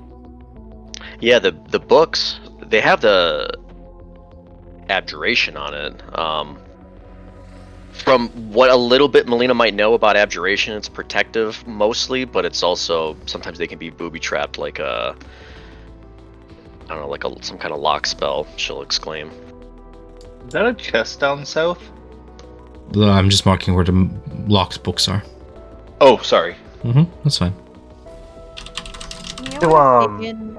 Sorry. Sorry, it's you? I was going to say, Nia would have taken the journal from Zeno and would checked what language the journal's in. Okay. Opening up its pages, the language it's written in is Draconic. Given that this is this would have been her first tongue, she searches through the context. She kind of gives it like not a deep dive read or anything, but just like scanning over the pages for any mentions of the codex that was on the staff. A brief leaf through mentions nothing. You don't find the word codex in the entire journal. And from that brief leaf through, what's kind of like her general sense of like what the journal contents are? You read a passage. Though our queen lies banished, her essence still lingers on this plane. We've scoured this wretched, Tanari-infested ruin in search of the will of the Talon. Our diviners found a strong arcane presence, so divine it may be the vestige of divergence we sought so long. Our way forward is blocked by a gate placed there by the Changebringer and requires her key. We've recovered a piece of this artifact, only to lose it to the ceaseless incursions of Abyss. Until such a time that we can claim what is ours, I shall devise a guardian worthy of Tiamat's glory and zeal, an avatar made in her image, bound to my command. Mentions research and lore regarding something called the Will of the Talon, a vestige of divergence. Yeah. Okay, so this was like the other Abishai, a follower of Tiamat. Clearly. Is this? We're worried that these locked scrolls or scroll cases are potentially trapped with magic. Is that what I understand? It's potential. It's potentially, but I wouldn't know. Riot had said it's abjuration. Is the abjuration magic coming from the locks themselves or from like the books within? The locks themselves. The locks themselves. So radiating out of the lock onto the chains enveloping the book and such. Does it seem connected to the hole? Like, no. does the magic... Okay, I just wasn't sure if it would activate, perhaps. Sure. What if... Is there a... What if we use the mage hand and this key I have? I was going to say, you do have the key. I have the key. I don't know. I mean, abjuration, I'm not too familiar with that. I mean, that could be anything to me. I don't want to lose an arm. So, mage hand plus key? I mean, yeah, it's definitely doable. I mean, Nia, if you don't mind taking the lead on that, I got my hands full here. And she's gonna cast Identified, or well, she's have the ritual cast it. See if she can more find out about the staff. The staff? Okay, sure. Mm-hmm. You go through your ritual of trying to identify, grabbing your pearl there and scanning it over the staff. The rest of you mage hand a key, and I imagine go through the motions of inserting it carefully into the lock. Yeah. Yes. Okay. With a little bit of distance between us and the lock. Of course. The key turns. You hear an unlocking sound, and chains fall off the book, revealing the spine of the book and the title, The Rain. This book is titled A Brief History of the Rise and Fall of the Chroma Conclave.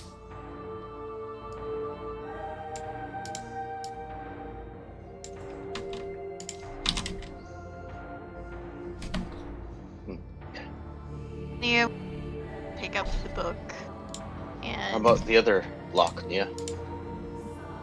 I'm gonna look at this one first. Sure. I'll grab this book, and I mean, why not just unlock that? You have the ability to. Sure. Let's do that. Doing the exact same thing, the key fits, turns, unlocks. You notice, Riot, as your spell begins to fade, that it only lasts 10 minutes after all. 1 hour? 1 hour. It lasts 1 hour.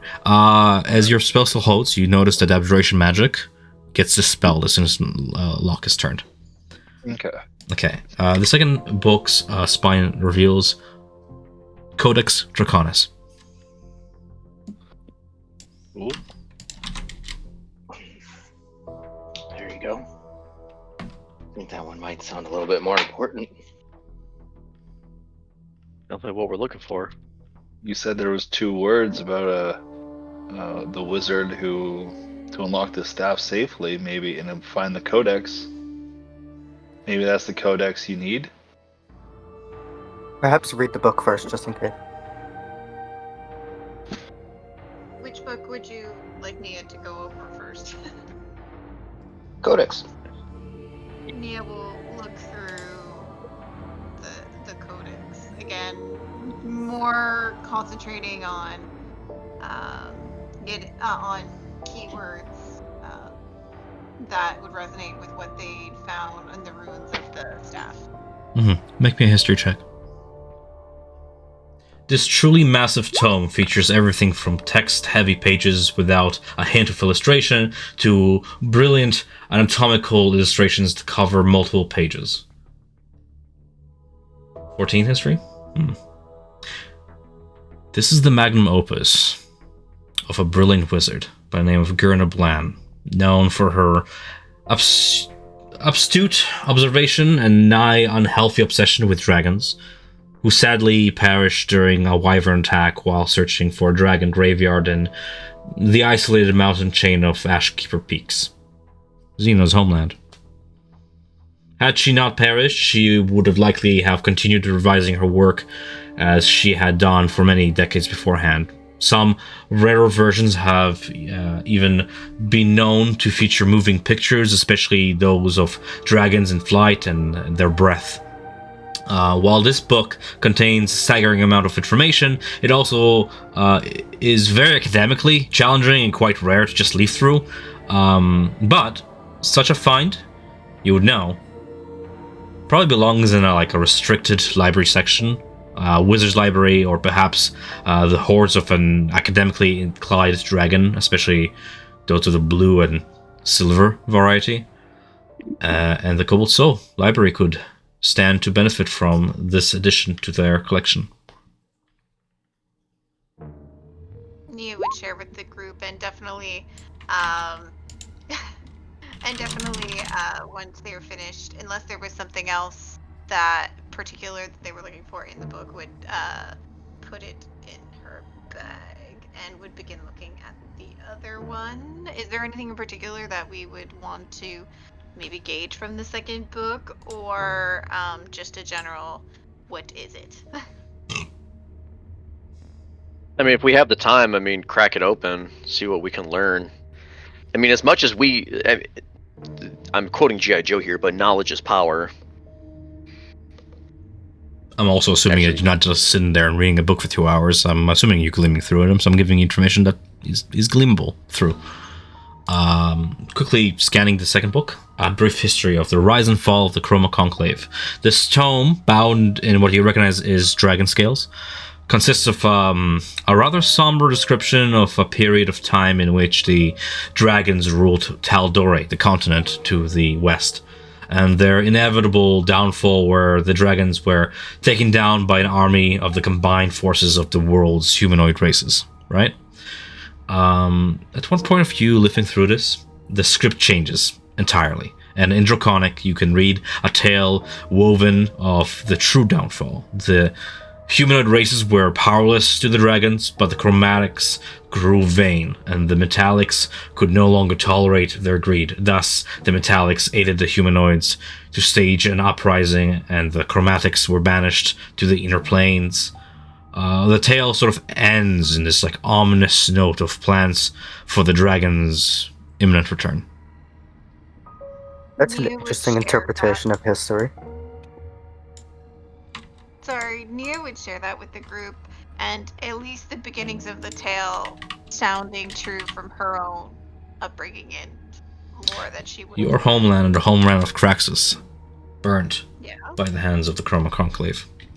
Yeah. So she would know at least part of the base of that story already. Some. And would kind of share with the group and just kind of put an emphasis on kind of that ominous ending.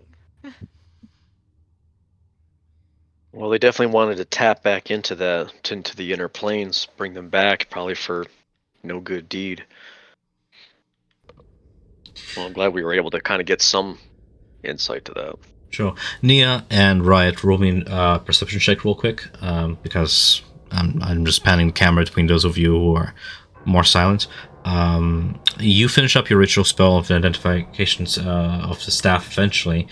The staff function as a key as well, to be inserted somewhere. The command word uttered to activate the item to which the signature has been assigned to, the matching signature. Does that make sense, Nick? Yeah. Okay. Nia and Riot. Riot, you notice a smell upon the air. Your feline senses pick up something. It's sweet smelling. You look over toward the shelf, and you can see a bag upon the shelf, about eye height, slightly open, and the smell is coming from it. From within, you can see this glittering powder, shiny, catches your eye. The sack is about half the size of your hand. Seems to be like some sort of a spice pouch of some sort, with some dust within it. Right, is gonna go over there and pick it up. It's quite light, not much in it, perhaps enough for like 6 pinchings. Is there any magic coming off of it? Yes. Enchantment. Oh, enchantment. Mm-hmm. Which you would know is a school of, like, you know, altering the mind state and stuff. It could be fun. Riot's gonna bring it over to Melina and be like, "Could you figure what this is out while we're still in the room? It's pretty shiny, and it has an enchantment aura to it. It could be really fun and useful." Lena just feels like a mom. She's like, "Mom, look, I have this, Mom, Mom."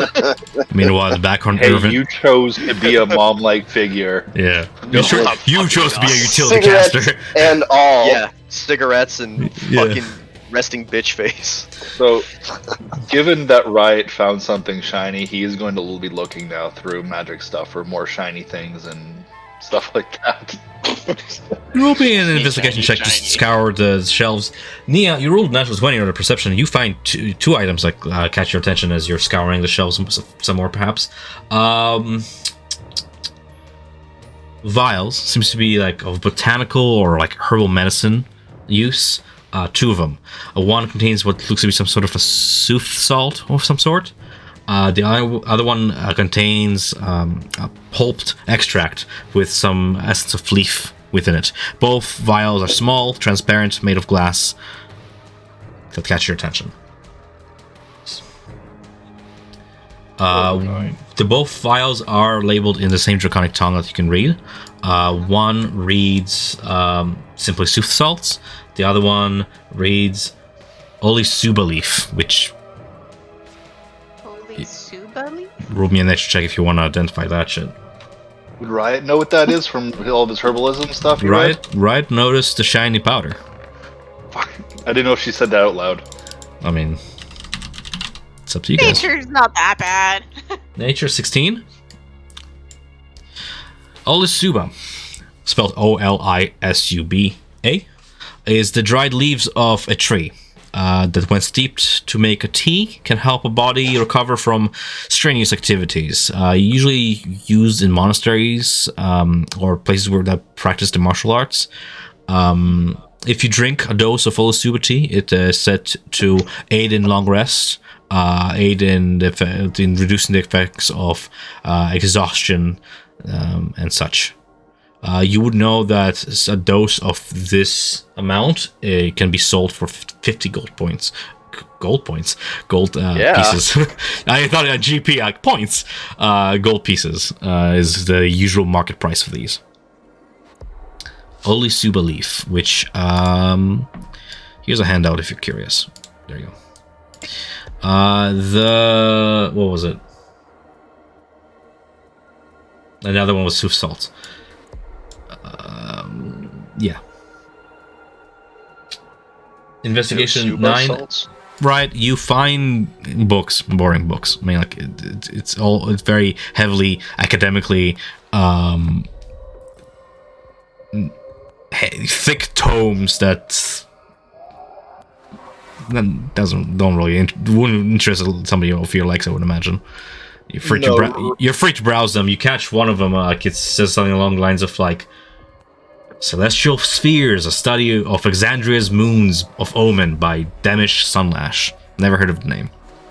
You would take that one, but like all the other ones, you would like, you know how like a kid's going through like a bookcase trying to find a book he likes, but isn't finding, just starts throwing them behind him all over the floor. That's kind of what Riot's kind of doing. Fair enough. He'll take that one.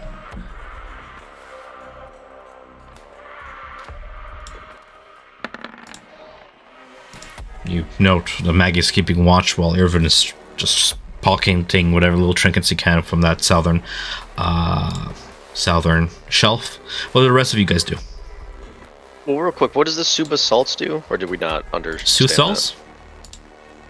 that? Oh, I thought it was Suba. Never mind.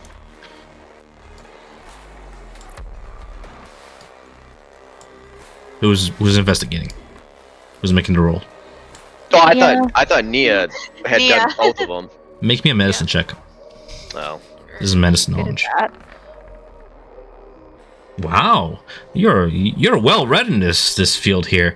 Sooth salts, quite concerned to find it here. Quite a rare ingredient, and this creature probably went to great lengths to acquire it. Sooth salts are derived from a naturally occurring crystalline substance discovered through the wildlands and ruins of the Miscath Strand. Miscath Strand lies past the mountain range, past Rossona to the far east, in a land called Blightshore. The Crimson Crystal have been mined from the cavernous veins like those in the mouth of the Miscath Pit, and found within smaller like geodes and formations of like near sites ravaged by the calamity, right? So salts are consumed orally in lozenge-sized doses, and frequent users can be identified by the telltale sign of crimson stains around their mouths. A creature subjected to a dose of Sooth salts gains insight into the psychedelic beyond that is presented within the Miscath Pit. The Miscath Pit, imagine, you would have probably heard stories of the place. It's very much Lovecraftian, touched by outer spheres and the unknown. The creatures, the buzzing, droning creatures you saw, that kaleidoscopic rift you closed, is very much reminiscent to elements that you would find in Miscath Strand, and this substance opens your mind to this, giving you insight to these outer spheres, supposedly. Or it's just a drug for junkies. This being a drug, creatures of low constitution tend to exhaust themselves via heart palpitations and other syndromes that can actually kill them in time if the addiction lasts. But one can weigh the benefits and take it in small microdoses. The market price for one dose of Sooth salts, which you're holding now in your hand, goes for 150 gold pieces. Here is the handout. Was that kind of like True Sight? No. Okay. While we're identifying stuff, do I identify anything as in, like, what exactly the staff is, or do I need to activate it first to kind of get more? Well, what do you mean? I told you what it is exactly is. You identify it. It acts as a key. It has been enchanted by I thought it was like... the diameter, Like the prong on the bottom seems to be of the same diameter as the hole on the pedestal. Yeah. No, I was thinking like it was like a staff of something. Like this is a staff of whatever, or it's got some like magic quirks to it. That's Spell focus that doubles as a key. Yeah. Okay. Then I'm gonna shove this bitch in, and then as I do, I'll mention Gurna Blan. Verbally. And yeah, verbally, and place it into the key slot. Boom, boom. Two series of sounds as both the end, the top of the staff, and the crystal illumine for a moment, and you activate the whole contraption. The outer ring beneath your feet, not the one you're standing on, but the one right behind you, swivels a little bit into a position as something adjusts below your feet. Not a trap. The mechanism working. As it does so, runes begin to glow on the outer edges, and the otherwise opaque inside of the gem becomes translucent, and you can peer into it, and you see beyond it a familiar room. The pentagonal chamber where the penta-headed dragon was. This is some sort of a scrying orb. Yeah. I was able to keep tabs on its creation. I guess maybe control it from afar. You feel Glad. as your hands grasp the staff and you're in contact with it, you feel there's a sort of arcane connection between you and this device. You're able to communicate with it. Do I see where the... Mhm. Well, if I'm able to communicate with it, would I be able to ask it to show me where exactly the Draconic Hydra is? Currently. The inside of it shifts. You can see as if you're looking a mere through some scrying orb. You can be merely 10 feet behind the heads. You're looking into the rooms, 3 braziers on either side of you, and a beautiful mosaic window before you. You see Draco Hydra below you, and you are looking through the perspective of this floating scrying sphere.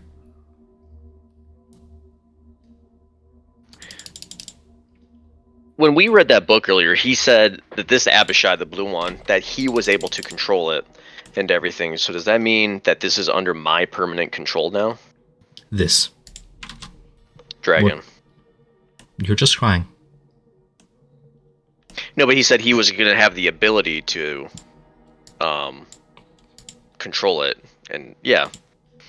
It sounds like you wanted to command it and everything though too. So by activating it, this pedestal, is that tapping into anything, or is it just simply scrying and just seeing what it's doing?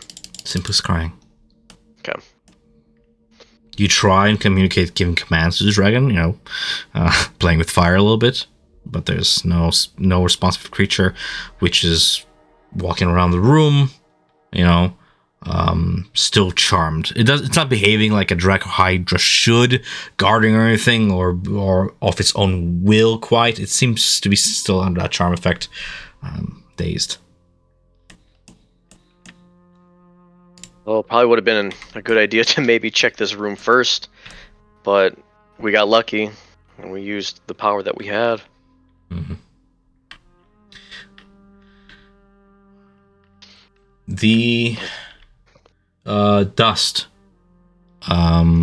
riot that you have in your hand. Sorry, I'm just kind of panning the camera around here as people are doing stuff. No worries. Did you want to do anything with it, or are you just going to put it away in your inventory for now? I wanted to try to figure out what it was. I wasn't sure if it would be like he would look down at it, just sniff it, try to not breathe it in or anything, but he would put his hands in it, feel the way it would go through his hands, see if it anything nature about it. It's very, very, very fine.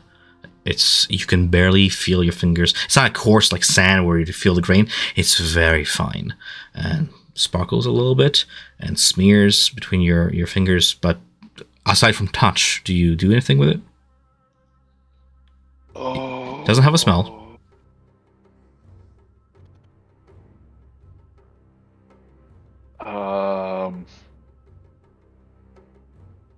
I think he would just wait for Melina to identify at this point, because the only thing he would do would be toss on somebody, and Galsaria is not here.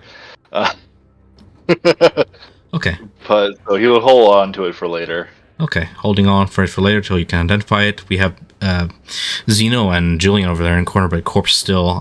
You guys doing anything in the meantime? Either of you not muted? I would just be going through the books, seeing, just rifling through the books, same as everybody else. Julian's taking a look at this Abishai corpse, and it has a more defined head than Esper did before.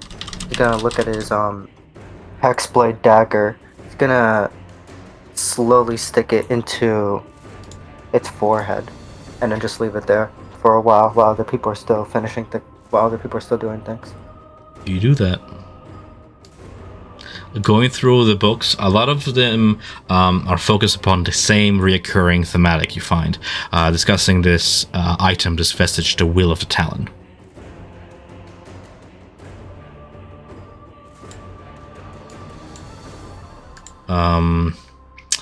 You even... I was gonna say the Will of the Talon. Maybe I had missed something before because I'm trying to fucking write all these notes down. That's fine. There's a lot of this room. Yeah. Yeah. Are they the Will of the Talon? Is that something that is belonging to Tiamat? Did you say, or is this something that's like that all Dragonborns like wish to find, or what does it pertain to? Maybe the Will of the Talon, there's even an image depiction of it in several of the books.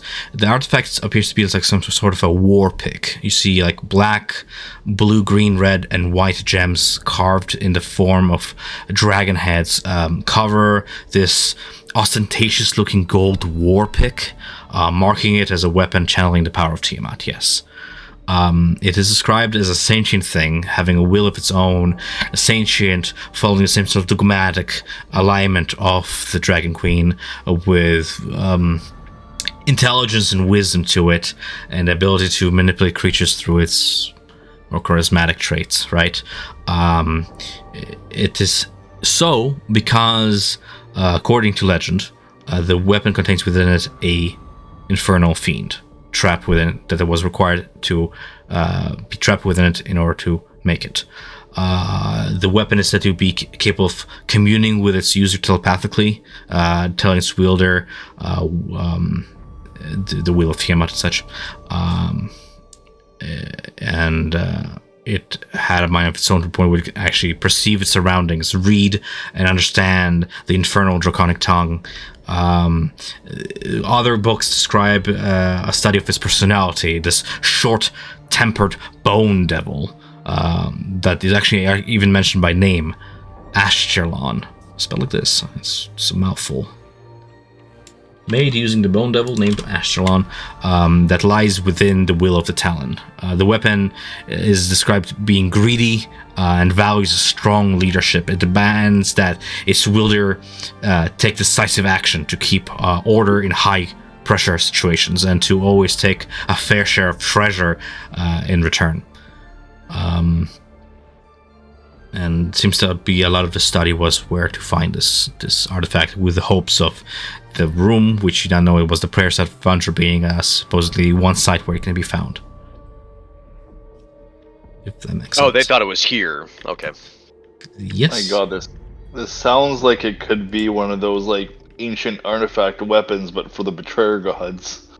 Arms of the Betrayer is what he's talking about. It is one of them. Okay.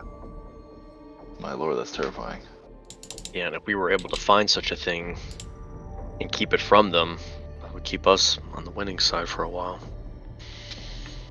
Anything like that should be recovered at all costs. It belongs in a museum. It does! Doesn't Father! belong being used.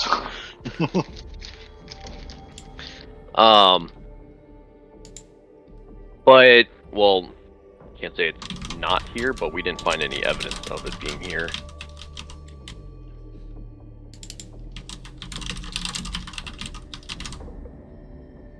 Then... Does that answer your question, Zeno? Because you were the one looking through the books. Do you have any other questions regarding that? Just make sure everybody has a chance to speak. No, not about that. But I do want to briefly circle back to when I'm going through my notes here. When Nia was going through the codex, you mentioned that it mentioned the Ashkeeper Peaks. Is where the adventure researcher wizard by the name of, you got it, Nick, you got the name right, that researcher who wrote that book, that's where the author died. Bland. Mrs. Bland died to wyverns in Ashkeeper Peaks. Do you have a question about that? I see. Yeah, did you share all of that out loud as you were going through it? Yes. Okay. No, but okay, so then yes, what I would say is perhaps, Nia, if you could, I would really appreciate you maybe reading more thoroughly through that codex. I'm interested to hear if there's any more about the Ashkeeper Peaks some other time, but I'm very interested in that. Absolutely, we can have some campfire stories sometime. Story time. Yeah, I mean, it wouldn't hurt. We can take a look at a lot of this stuff more in depth when we get back to the top. Who knows how often these rooms are going to change now? If they're going to be worsened, maybe not at all. Are you able to take that scrying orb, or is that affixed to it? Is that like a scrying orb you can take, or does it only work with the staff? I would try to reach out and see if it's able to move. As soon as you let go of the staff, the gem goes opaque again. You lose sight of the inside of it.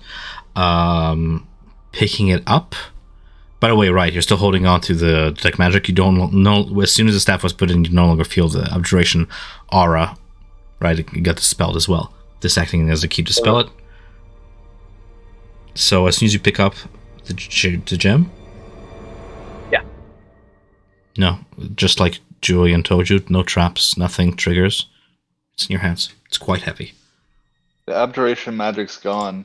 Do you want to put into a bag? It's safe to hold now. Yeah, let me see if Maybe. I have a sack. I have one we can use. Okay. Keep it safe. If somebody wants to hold on to it, I'm getting a little encumbered. Riot runs right over to you. Shiny. Basically. Yeah. Riot's basically there holding it out with two hands, just like, please.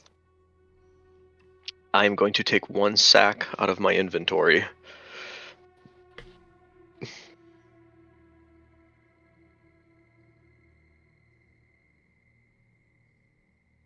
And she hands it over.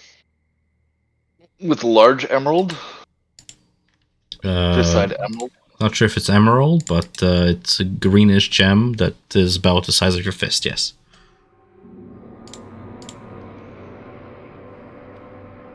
If we don't leave, Riot's just going to start staring at this thing. It stares Is there back. any more to do here? What else is there to do here?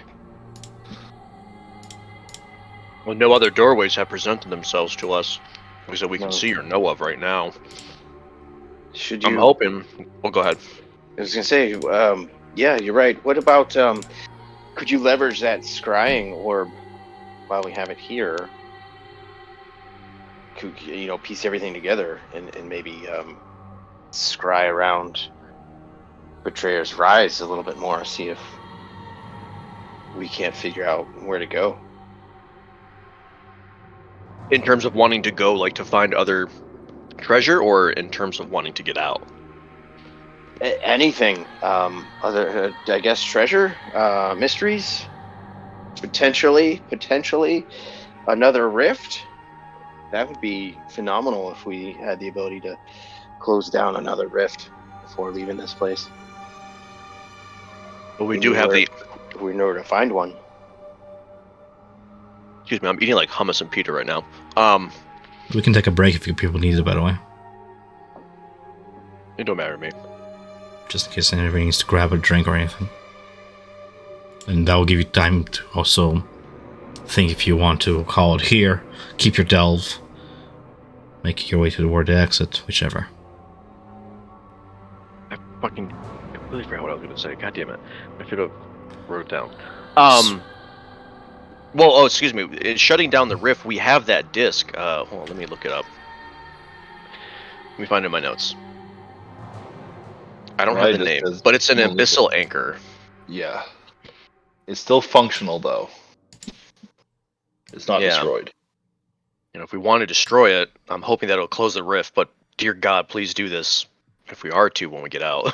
I don't want to be trapped in here. Right, we'll say to Melina, if that's a spell focus staff, then maybe it will help you, help you with casting spells. Maybe you should hold on to that. I mean, I can take it with, but I prefer something a little fast and nimble. And she just lightly taps on her side of her hip where her wand is. And if you want to remember what it looks like, you can just click on her profile and it brings it up. But something a little bit more easier to use. Maybe not so much sinister looking. But if I can pop the gem back in, maybe we can try to find something else, maybe something we're missing. But we also don't have a way back up, and every door that we tried to go through points to the way out. But she'll pop it in and try to look if there's anything else. Or if it's just only fixated on the dragon. You are scrying. What is your query? Dragon, please show me... Dragon, please show. Treasures of the Abyss. Oh, actually, no. Tell it to go down the, that... So if it's looking at the pane of glass, there was a hallway to the right. If I'm able to have it go to the right, and peer through its eyes. You are scrying. This is merely a visual representation where you can get the auditory and visual signal from that end onto yourself. You, speaking, does not carry through the scrying spell. You cannot give it commands, it doesn't hear you. It doesn't sense you mentally either. When you scryed, you focus on the query you were familiar with and focus upon it. When you say treasures of the Betrayer's Rise, with no specific thing in mind, the spell does not carry through, because scrying requires knowledge and a connection to your query. You're slowly familiarizing yourself with the scrying spell, but yeah, it's not really a spell that you tend to use, I would imagine. It's something of the higher circles, right, of divinations. You being a more dunamancy wizard, these are your first sort of tiptoeing into those waters. So I have to have rank up, Private. Yeah, hurry up! You fucking fly through these levels, Lobie. So with Scry, do I have to have knowledge of the place, or like have seen it or done anything? Or do I have to know exactly what the item is if I wanted to search for something specific? It helps if you do, yes. The more familiar you are, the more knowledge you have of a thing, even if you have a connection to it, like likeness, a picture in your mind, a possession, like a garment, body part of a creature, a lock of hair, a bit of nail, or a piece of a place, right? That really helps the spell too. To tune to the scrying spell, in the last spell it was a tune 2, and then you focus on the dragon, a creature you already met. It rolled a wisdom save, essentially, mechanically, and you were able to scry it because it failed the wisdom save. But you can only see and hear a particular creature you choose that is on the same plane of existence as you. You cannot command it. Yeah, so if I'm going to scry, I would like to put in another request to scry on what would be the closest guardian of a valued treasure that is held within these walls. Okay. Give me a moment. Closest. What is close relative to the abyss, right? Yeah, right. This is some 5D chess now. 9D, whatever. Oh, that's just it, dude. What is this in this place? What is time in this place? You're asking me a very non-specific thing. Like, I can't even make a roll here. There's no direction, and you don't have a specific query in mind. You really need to be familiar. You can't just be like, okay, show me the first president of the United States. You know, like, show me their grave. Why not? If you've never seen their grave, if you don't have any idea in your mind of what that might look like, you know, it has to be things because that's how scrying works. That's why. What about that Abishai we first encountered? Yeah, where's the Abishai? Do you want to try that? Yeah. Okay. And then after that, I'm going to see what the fountain... Oh, yeah. Oh. Is this Castlevania? No, it's Divine Sin 2. It's Strahd's personal classic. Right. He wrote it himself. Beautiful. Two things happen as you're making this request. You're channeling into the very essence of Betrayer's Rise, and then you feel a familiar sensation wash over you. Not just crying, something else, something you felt even before you entered this room. That familiar, uneasy sensation of forces rising up to change the labyrinth. The labyrinth is shifting once more. No. As you continue your scrying spell, if you do, searching throughout the Betrayer's Rise, you find the creature you are looking at. Let me put your token there so you can just look into the room where it's at. And then we have a white Abishai. You're over here. The white Abishai is in this room. You can see them. You're about 10 feet behind them. They're walking around, standing in front of a statue of some subhumanoid. The bottom of it is like a coiling snake. It has 3 arms and a face with no facial features but 2 eyes that glare downwards. And this Abishai is walking around the room, seemingly searching for some button or way forward. It's standing to the north of the room. I'm just looking for its token. There it is.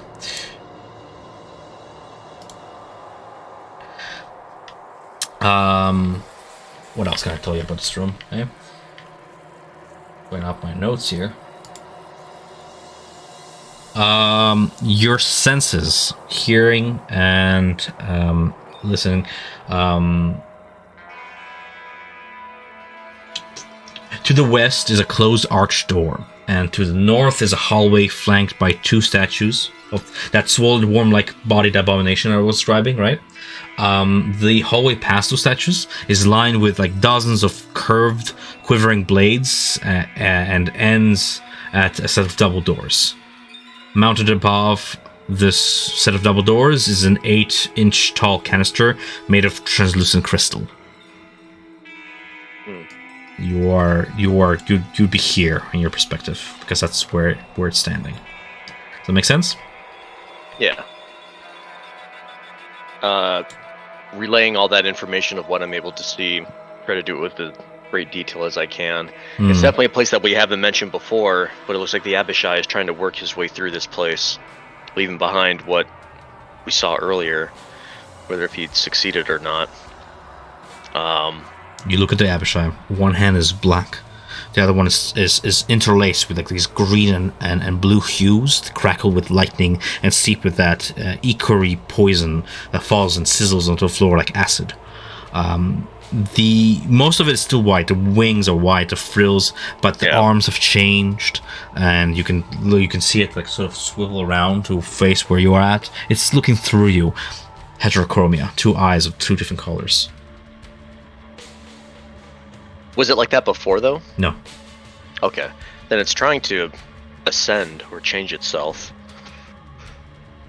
And since we've last seen, it seems like it's been able to accomplish that task. It's definitely changed.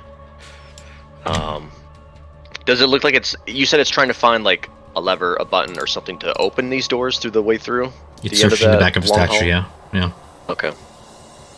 It seems to be stuck wherever it's at right now, not able to move forward. I haven't seen this place. I'll ask the Maroon 6 describing the room as if this is something that they had encountered.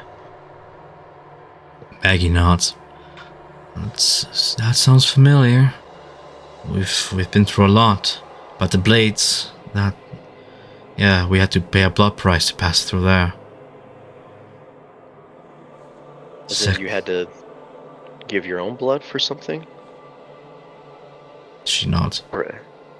Oh. Your scrying like concentration breaks as you address Maggie. Yeah. And you return back to the room. Okay. Well, that's what we found out about the Abishai. He kind of ascended himself, trying to be closer to Tiamat. I'm gonna start rolling dice, my guys. Yeah, I was about to say, do you want to start booking it out of here and kind of leave behind, or we can try to come back another day? Let's leave for now. Riot's just gonna pick up the big gem again. We should probably head out while we still have a path out. We're gonna go? Okay. We should book it. By book it, you may try to run outside to the exit of Betrayer Rise or out of this room specifically. You get out of Betrayer go Rise. Out. Okay. Jillian will retrieve his dagger from the head of this dead Abishai. Zeno, what about you? The place is starting to shift. Let's go. Riot watches Julian remove the blade. He's just focusing on the blade for a moment before they leave. Disgusting. Yep. And then she'll start leaving. But yeah, she's just gonna tell everyone to just kind of hurry up. We got to get going. Kind of overstayed our welcome. Alright, let's go. Riot opened the door, and the door is no longer to the chamber. Nice. Huh. Fuck. Wait, this table looks familiar. This is the table from before. Bear with me, guys. I'm moving as fast as I can. I was gonna say the vision on is bad. Oh, there we go. 1 second. I'm just fixing. Do you want like 5 minutes, and we can just take a 5-minute breather? Get one. I mean, if you can take your break if you want to. I am ready. I just need to fix my one wall because walls are overlapping. So I just wanted to make sure. Yep. No, I'm good. I'm good though. I'm good. I just want to go grab a snack. And That's what I thought. Yeah. We can take a few minutes.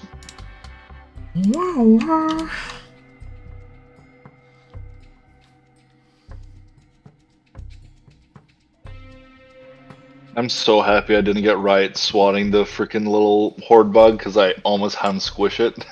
Maggie. Bit him. Yeah. Maggie picks up Dermot on her shoulder, makes her way out. Irvin is shuffling his way out, having filled his pockets with all manner of trinkets. If I'm not gonna make any gold off of Teflon, I'm not leaving here empty-handed.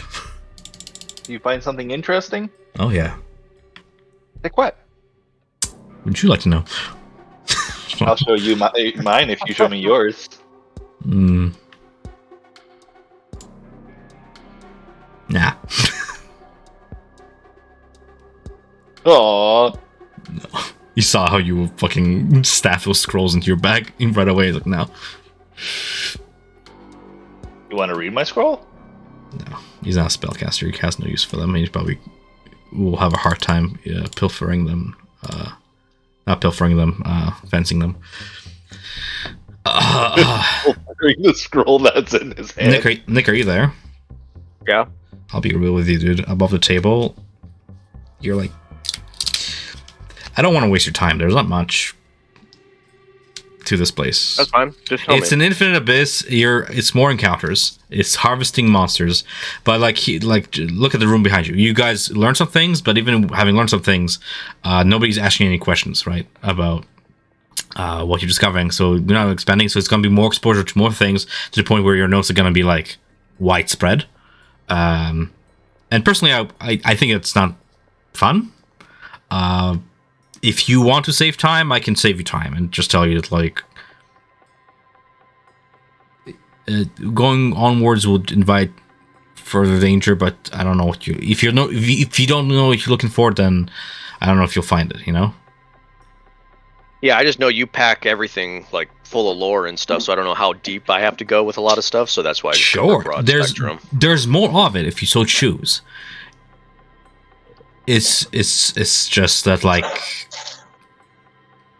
you know, above the table, I'm excited for what's ahead. So I won't push you in any direction, but if you don't know what you're looking for, I don't know what you're looking for. Sort of thing. Treasures That's of his the way Cherry of- Rice. That's his way of saying we're not finding Ruidium. You didn't ask for that.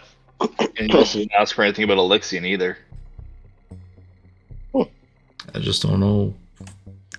I will keep rolling dice and see how they fall, and I just don't want this to turn to a 7 more sessions in Betrayer's Rise of going around circles because I keep rolling the same rooms, right?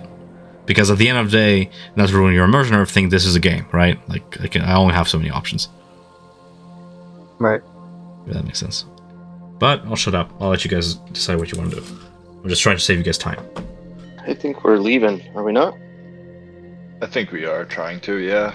I'm also like reading what other people are saying here. Like, for example, like I know Anthony is saying like Anthony, does your character want to do anything else in Betrayer's Rise? Are you looking for anything else? No, I've pretty much given up on this place. So I'm trying to keep it fun for everybody, essentially. No, I solved. I feel good about accomplishing that rift situation. You have it in your hands, yeah.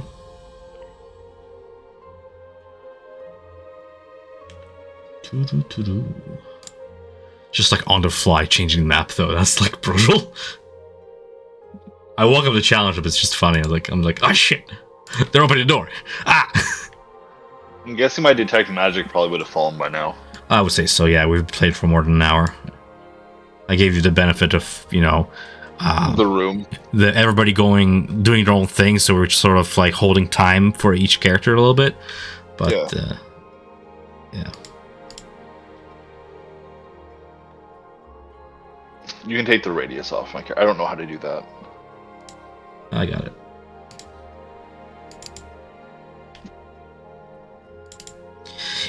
I guess I don't want to discourage Discovery. Discovery is one of the pillars of D&D. I just want to know, Nick, you there?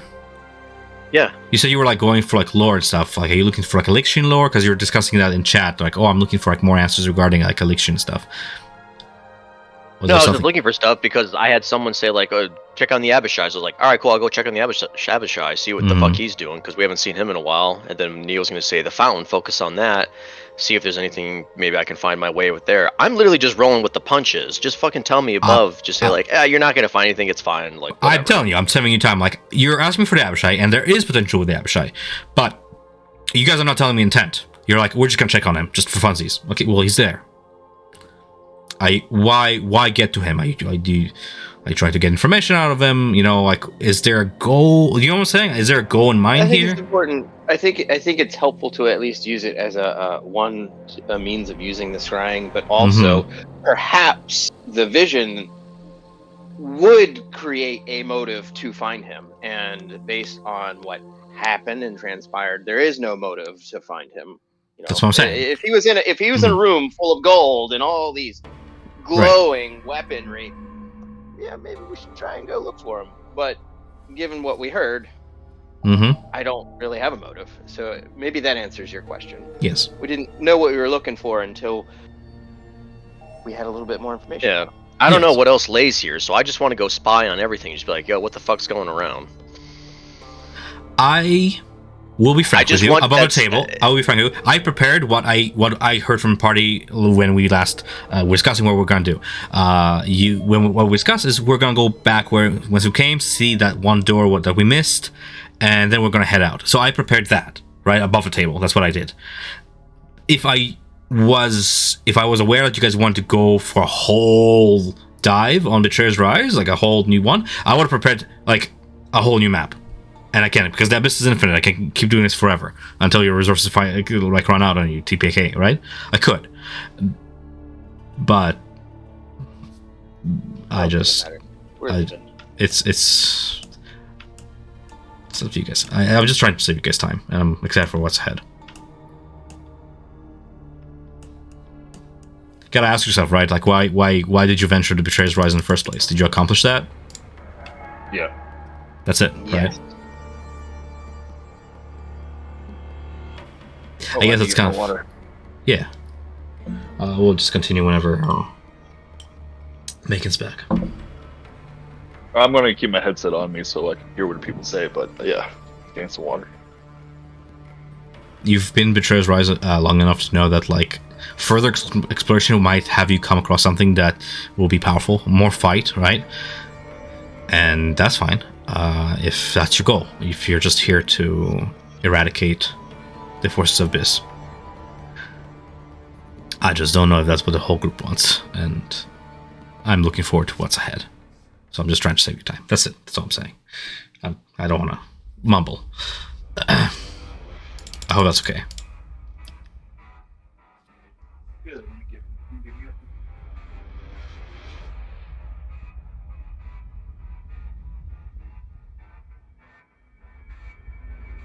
That being said, if you feel like there's any lore I can answer right now, like if you're looking for any answers, I can be frank and tell you the answers if they're not like game breaking or anything. I do have a question. Why are we going to Anchorel? Is that like the city that's right by the ocean where Marquette sank? Anchorel is landlocked. There is no ocean near it. Why are you going to Anchorel? Is because when Nick's character, when Milena sensed the tablet's destination, it pointed toward that continent. The NPCs you've encountered, they've all come from Anchorel, and they say that they've researched. Their research is based there, and ultimately, Question did tell you that the place whose name is forgotten that got destroyed by the Ruiner Spear, one of the arms of betrayers, right, by the Spear of Grumsh, the place where the spear was blocked by Lixian in that vision, this ruin is parallel to a place being researched now by certain factions within Anchorel that they have named Kalmaro. That is the extent of the answers thus far, unless I'm mistaken. There's something else in somebody's notes that I've mentioned before. Yeah. I didn't even know Kalmaro was a faction. I thought that was a place. Didn't Question say that Cobalt Soul had some information about that in Anchorel? You tell me. What do you have in your notes? That there was some information about it. I should really ultimately do what a DM should do and let you guys answer your own questions by seeing what the party has notes-wise, because I've given information out. But, sorry.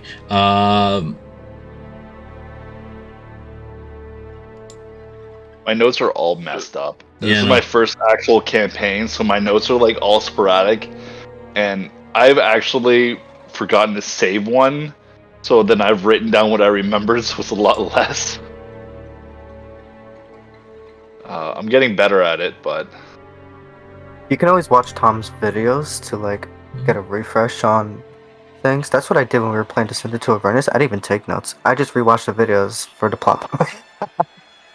no, it's not even that. It's like I've lost some names to refer to. I've lost some other things, like little things that I've copied down about he said about certain characters. And it's just I am getting used to it. I've realized that I now know for myself I need 2 sheets, one for names and places and where we go, and then other one for the actual campaign notes. I'm creating that slowly, but I have to find time. I might have time this week to literally go through down all of the campaign sessions we've done, because I'm not going to be home for a week.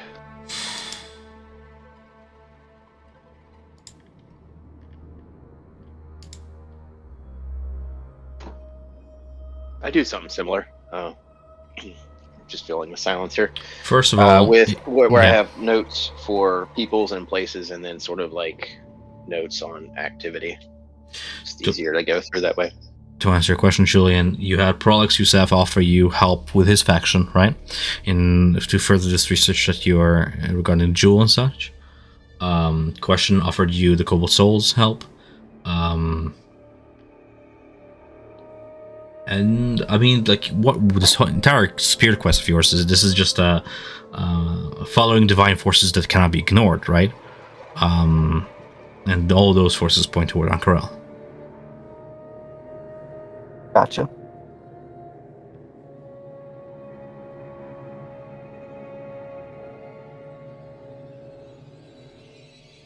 I am back, by the way. Okay, good. Nice. Are we ready to? We were worried about you. Did you get some string cheese? Oh, No, I got Oh, boo. You got what? grapes. Grapes are pretty dope. Picked There- them up at I Costco. Gotta eat them all. Fucking big box. I found it. I found the answer to your question there, Julian. When you witnessed the vision last session, right? Lixian told you that he fought in the Calamity and was called the Apotheon because he was besieged by the gods. He besieged the gods, rather, for power 3 times, and 3 times he received it. First on the shores of Wildmount, again in the depths of Betrayer's Rise, and once more in the Temple of Carillion, the Archheart, in a city of elves and orcs in jungles of Marquette. There you go. That's why Marquette. Kind of a small off-topic question, but to beseech a god for like power, uh, direction, and purpose or whatever, you already have to be of like some noteworthy person or figure, right? Because I feel like anyone can just call upon the gods at that point, and they're just like, yeah, cool, maybe this guy's cool, Well, right? Or no? Don't make it diminutive, but anybody can Well, no, call upon just- anybody can call upon the gods. It has to be a genuine call for aid, and whether or not the gods hear the prayers is a whole other matter, right? Does it have to be somebody of importance? No. Is this the case this time? Yes, absolutely. He is the Apotheon. He is. He was Ruidus born, right? Born in the lands of Wildmount under the full light of the Ruidus moon, which he claims cursed him to endure a life of suffering. So he decided to spend his life shielding others from pain, since he was already doomed to suffer.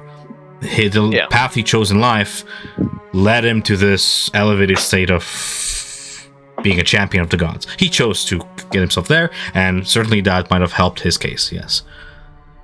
Do you have to be? No, there's plenty of stories of people who were granted divine intervention and blessings that were otherwise nobody's up until that point, and that fateful moment changed them. Nothing's absolute. But I hope that answered the question. What do we want to do going forward? Leave. Run. It's fine, leave. Get out of here. Okay, cool. Taking your treasures, you eventually, an hour passes and such before you find your way out. Eventually, you come across crossing paths within one of the chambers with Question and the others, who seem to have taken a different route, lost for a moment. Those of you then reunite, and together you come to the bridge above that infinite abyss and the front gates of Bazzoxan, finally having ventured your way out, guided by the jewel as a sort of a beacon to illuminate your path ahead and perhaps aid you back toward those gates where you see Avandra's face. They open before you, and beyond them, retribution, freedom, Bazzoxan. Zeno and Riot fall down into the abyss of the darkness. I saw that. We are no more. I am going to expedite things a little bit here. Do we want to do a thing that we did supposedly last session, where you guys long rest and stuff, and having finally returned after a while, go back to the ready room and just sort of get your bearings and stuff? Or do you guys want to do something else? Well, I actually wanted to ask. Yes. With us activating the shrine, we weren't able to see what was happening outside, but did anything like significant take place? Like, did the earth rumble and like stuff fell from the building, and like did a beam of light come out, or are people like gathered around to be like, whoa, something's happening? Your activation of Vestige is very much significant, but there are no apparent changes to the temple itself on the outside. Okay, so no one really knows like what we did. There's no like outside of you and the Six and Aloysia Teflon who witnessed it. No, right? Doesn't seem like it. Oh, damn! I thought we could be coming out hailed as heroes. Maybe that'd be dope. You. All right. Well, Riot is curious to see if whatever we did has assisted in the dilapidated temple. Actually, okay. If the growing is more, but that can be done later. Well, it can be done now. It's up to you. Okay. Well, if we have a moment, yeah, Riot would go to the temple before the ready room. Sure. So, probably promising to reunite with the party at the time you checked it up at the table. Indeed, it has been some days, 10 or some, since you've last left, and ever since then, as promised, Captain Varenthelis had placed a triad of Luxon priests to take care of this peaceful, serene monastic place. It is blooming thanks to your magics that still maintains hold, resisting the otherwise encroaching dark tides of abyssal influence upon this ruinous town. So all is well there. While you're there in the dilapidated table, spending some time just making sure that things are to par and such, and sort of maybe giving a helping hand, right, you see a familiar face, actually. You see a familiar gray, brown-furred gnoll, one eye scarred over and the other stark black. Oh shit. He approaches, smiles, a toothy grin, sniffing the evening air and the smell of blooming vegetation throughout. Helps himself to one of the fruits nearby and approaches you, ever smiling, ever the cheerful type. Dumali boy, Pierce's boy, the heterochroma acolyte seeking divine insight within Hell's ninth circle. Rumor has reached my ears that dead men return from the rise, bringing many gifts. You know, old Grim gotcha when it comes to quick coin in exchange for gifts. I seem to recall you promised to come back. I'm just making sure you remember our little talk before you disappeared. How long has it been? A couple weeks? It's only been a day for me. I am pleasant to see that you're alive, Grim, and haven't fallen to any demons. Plenty of demons in this head of mine, but not living well. This is the garden here that was created with the sacrifice of Fogholm. Oh, we've all been partaking in it, and Fogholm sacrifices will be remembered for a long time. He seems genuine. But as for items in there, and there's nothing worth sacrificing one's life to go in. We found a chamber deep within that was full of brilliant, bright crystals, and I tried to take one out for you, but it held fast. I had no way of getting it out. I would not suggest anyone to go in there. To even get there, there's a guardian that our bard was able to tame, but I mean, after X number of hours, it will be guarding and killing everyone there. It was a 5-headed monstrosity dragon. We are lucky we didn't fight it. You didn't? She charmed it. I don't know how.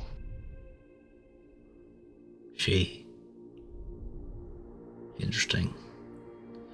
Well, I did tell you. No way. Mm-hmm. You know, women have a way with words. They certainly do. Well, I told you I'd keep an eye on you, Riot, for you to make a mistake to fence your goods with anyone else around these parts. So, if you do happen to remember anything worth trading, you'll know where to find me. Should you have any? Well, as of right now, I don't know if I have anything of worth. I simply have what I went in with. Okay. If I find anything of worth in my possession, I will definitely bring it to you and see if I can fence it for something of worth. Perhaps even a higher coin than it would be found on an open market, perhaps. Roll me deception. Oh, son of a bitch.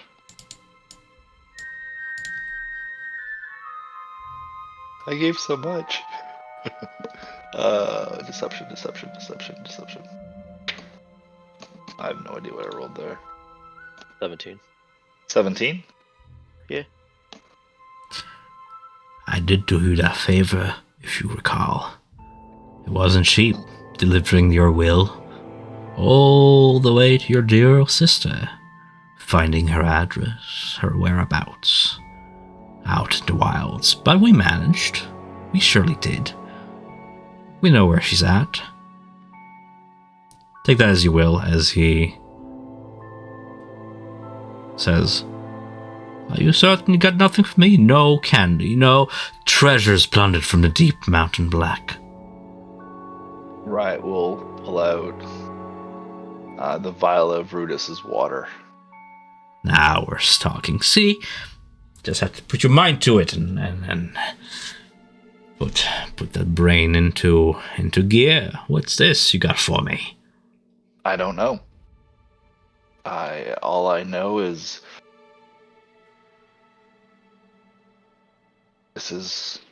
he'll offer it to him to look through it. You see stars and you see a moon. I almost fell into a pool of it. Well, best you didn't. An interesting trinket. I will give you 15 gold pieces for it.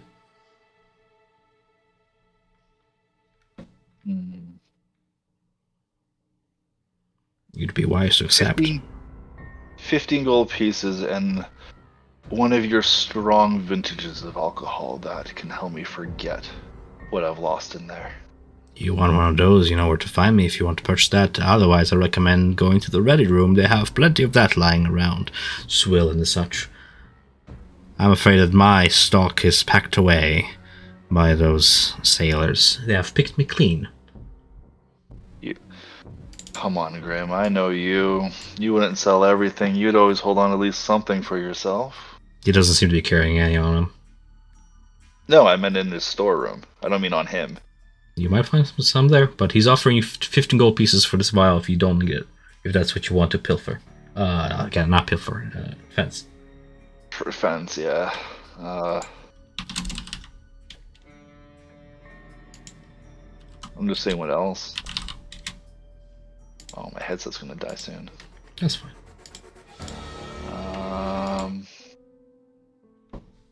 We are in Basildon. Man, Riot really wants to look at the green orb more. Green gem. It's fine. This interaction can be as short as is. Yeah? Yeah. I will, for that, 15 gold pieces, sure, but I'll go through what I've found. I haven't looked at anything, I just put stuff away. Well, I hope that your divine mission here was a success. Should you be living soon, I wish you all the best luck, right? And I'll be keeping an eye on you, my many, many eyes. Before you leave, do swing by. I missed you. We all did. The family. If you would let him go, he will turn around and take his leave. Riot says if I follow you to your storeroom, is there a chance for us to find some of that alcohol? Sure. Riot will follow him and see if we can get something good. Sure.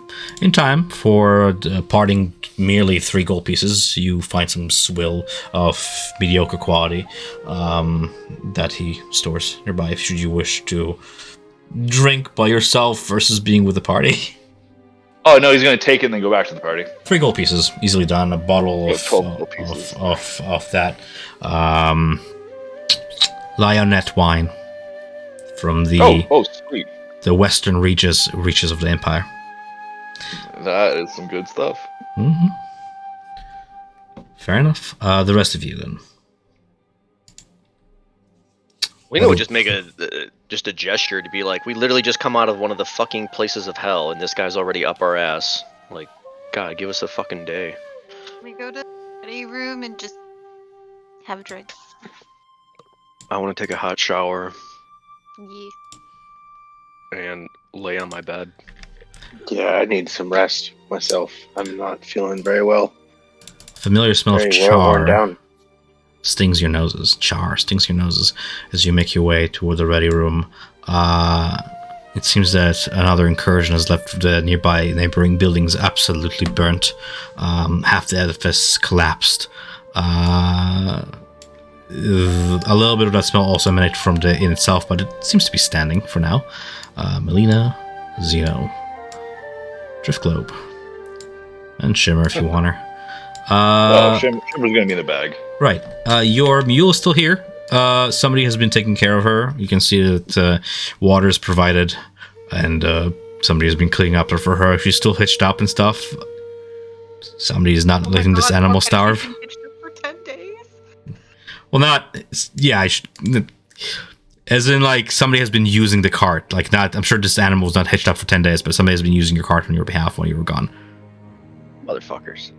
You just left her there. She's not gonna fucking starve to death. She's gonna be put to use.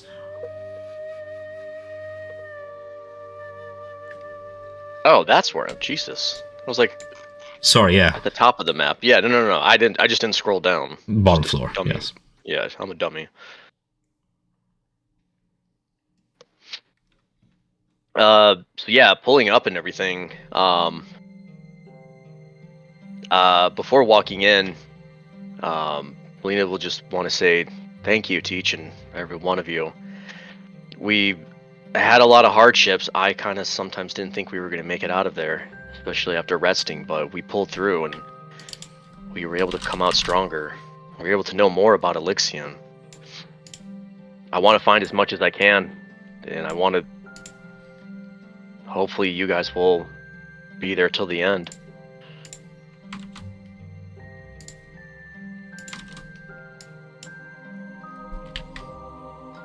I'm And- interested myself. I feel like we have to see this through. I'm curious to know more about Elixion, but I'm pretty worn out from being in there for so long. How do you guys feel? I mean, did you at least feel a little bit of a monicum of closure going in there and being able to do the damage that we've been able to do to these demons and fiends because of what had happened to your order? And then she'll also remind you too that she has the disc that serves as the anchor point, and possibly breaking it might close this rift. Before we break it, we should show it to Varen. It would be wise to update them, let them know that we've returned. And perhaps give him that cursed scimitar? Who has that, by the way? Zeno does. How do we Okay. know it's cursed? We don't know it. Not yet, technically. Yeah, I can still identify it. I'm just super exhausted, but I can do it before rest. Melina, would you identify my powder I found? Yeah, but only... Identify my sword. yeah. Mom! And so shiny, I want to sniff it. No, I Looks like you're gonna be up all night, buddy. Yeah. Nia can probably nothing take a new. look at it too. It's She magic. has pretty good nature and medicine, so. No, but this is magic. It's enchantment magic. Oh, it's an enchantment thing. Okay, good. I mean, I can- otherwise I would have rolled nature on it to figure out what it was. True. No, I'll take a look. I'm sure I'm going to be well into the night, working bedside by candlelight again, even after all of this. But yeah, I'll take a look, see what we can find. Maybe we missed something. Pour over some of these notes and scrolls and books that we have, kind of regain our energy. But I'll take a look. I just want to shower and just rest for a minute. Well, let me say this. If you were able to do that for me, I have some delicious lionette wine that I have found that a glass will definitely do everybody some good. I will never say no to a glass of wine. How Yeah. about we all Wine mom. go freshen Yep. up and then come back to the main hall and partake? Would Ryan know exactly lionette wine and how good it is? Or no? Have you had it before? Are we? It's pretty common wine. Are we? It's very, Yeah, I would say he's had their vintages before, and maybe not this one. I don't know which one it would be for him. it's quite middle grade. It's Okay. It's not noble's wine in a sort of way, but you know, you were not cheated out of your coin either. Okay. What time of day? Are we planning? It's evening. Go ahead, Julian. Are we planning to use our teleportation tablet in the morning, or are we gonna go ask Questioner Prolix for their? Well, we still got a little bit of things we need to tidy up. We can talk to them. I think Prolix might know. Maybe he's a little bit better in tune with Ankarel's teleportation system there. He might have an idea of where it goes. I'm wondering if him or Question are going to stay, or if they're just probably going to leave whenever the ship does. Oh no, I intend to take the teleportation circle with Prolix in time. Me, Wadjet, Sura, we're all very much excited and looking forward to returning as soon as possible. We cannot take the ship. These recent losses must be reported immediately. We, Prolix and I, have planned for this exact scenario should something happen and we need an urgent return. It is an expensive endeavor, but the faction provides. Riot will turn to look at Question and hang his Yes. head slightly. I want to apologize. Not only for my actions when I attacked you for when you attacked Rice Pudding, but also the way I acted before you even knew who we were. I normally give everybody benefit of the doubt, but I didn't give you it, and I want to apologize for that. Well, what is life if not growth, right? We only become better in time and learn a lesson. I appreciate the apology and accept it. Perhaps I can buy you a drink tonight. Certainly, I could use it. You can tell that she's a little bit more lower energy than usual.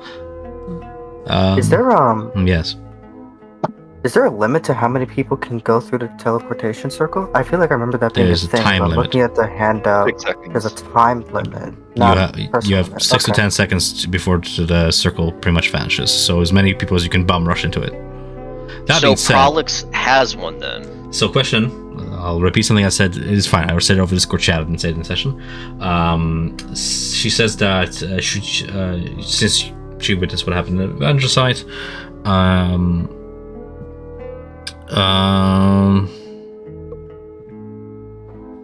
determined that her colleagues' deaths were in vain. She told you that her organization could use the likes of you and the skills, and she intends to report back to Ankarel to report her findings to the monks of the Cobalt Soul. She said that she made plans with Prolix to return to Ankarel together if the library of the Cobalt Soul's expedition was in any shape or form lost. So yes, Prolix has one that's sent to his own location.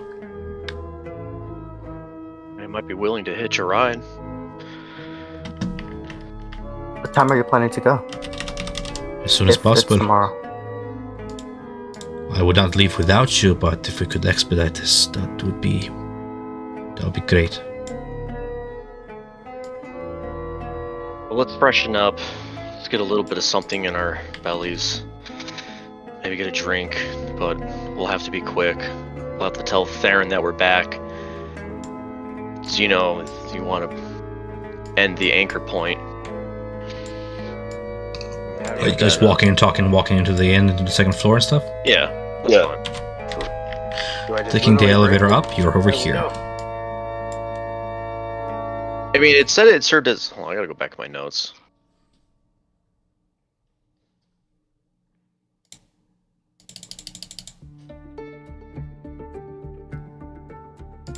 Oh, look, Baron's there. Several individuals are here. You see, at the far side of the room, the bartender tends, sort of dusting off what looks to be ash on the floor into a hole in the floor. Serving 2 patrons at the bar, Grim and another individual, which you recognize to be part of the crew. But Julian, you actually recognize him to be the cook from whom you bought the spice pouch. The entire crew is assembled around what looks to be some sort of a miniature model of a ship that they're building together, discussing. One of them is patching up wounds, the other one is counting resources that are packing away on their ship trip. The captain, her quartermaster, first mate, and the captain, Varenthelis, are around a table around an area of maps and navigational instruments, planning something. You see Nim in the center of a room by them, talking all the while, fiddling with her necklace. To the far end of the room, sitting alone, is Prolix, sort of studying his notes.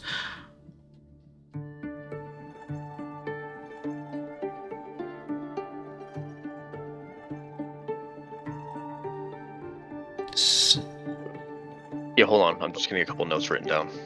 Zeno, as you Or walk in, someone else go. as you ascend up the elevator, and the Maroon 6 pass by you, you see the man sitting at that bar, this one over yonder.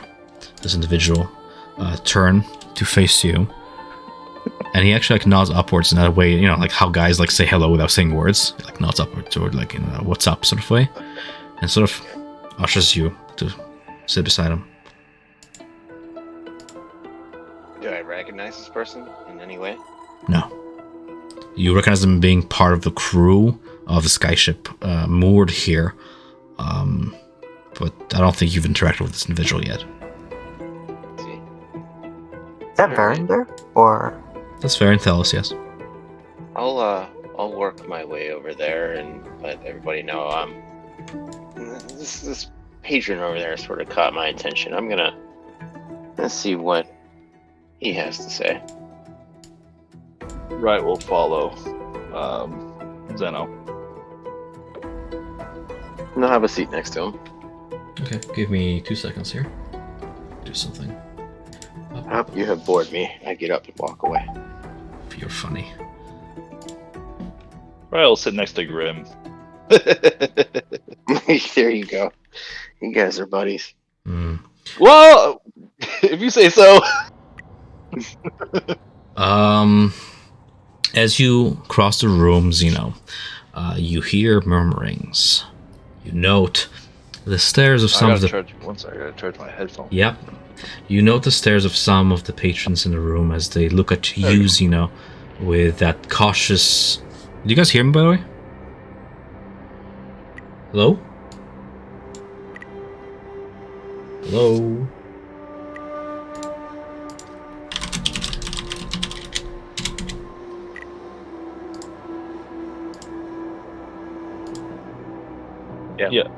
Yeah, we can hear you. Hello?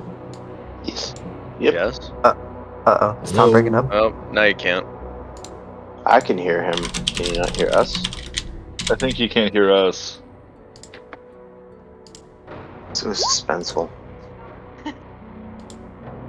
Oh, you can. Nobody's responding. I'm asking if somebody can hear. Okay, No? We are all... I can hear you. We all can talk. And hear.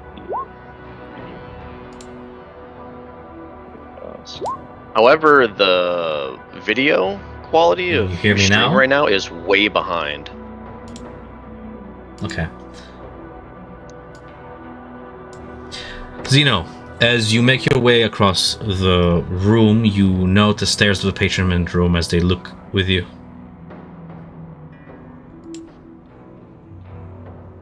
That's fine. The video quality is as long as you can hear my voice. I might have a 3-second someone's lag. lagging. This. Yeah, Anyway. Alright. Some of the patrons in the room look at you, Zeno, with that cautious measure of fear. Some whisper to one another, not taking their eyes off of you. This is a familiar feeling. One of the many reasons why you often sought solitude in your travels. This is a look at the fear of those who see you for the monster you had to become to fight monsters. Follow me so far?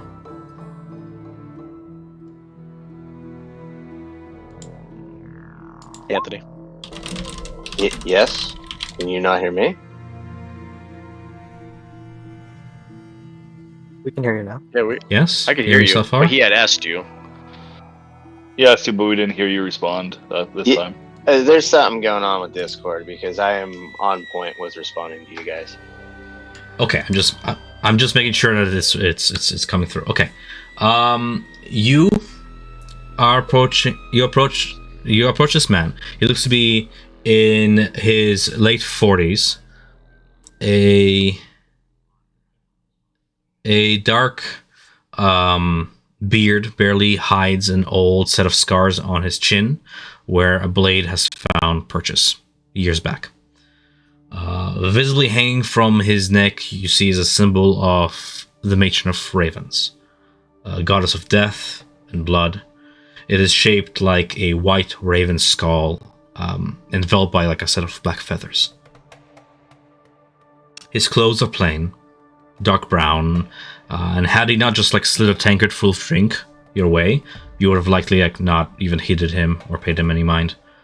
But now that he got your attention, you note the tattoo upon the back of his hand. A dagger, blade pointed down, with a drop of blood behind it. And when the man speaks, it's in a low voice, even of cadence and hard to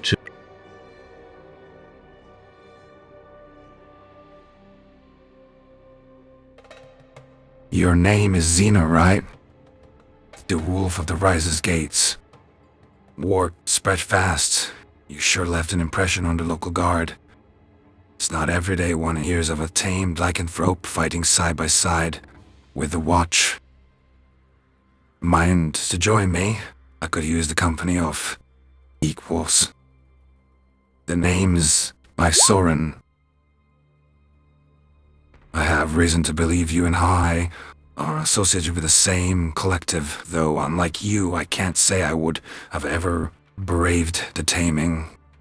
So, 100 to another, I wish to express my personal gratitude for the help he's given here, free of the promise of coin or glory. I can appreciate that. It is a heavy burden we were given, the killing of monsters. It seems you've been at it for quite some time as well. There is a saying amongst us ghost slayers. Beware of an old man in a profession where men usually die young. This job of ours isn't an easy ride, is it? Many don't survive the training and many more don't last much longer after. So, here's to us, the survivors.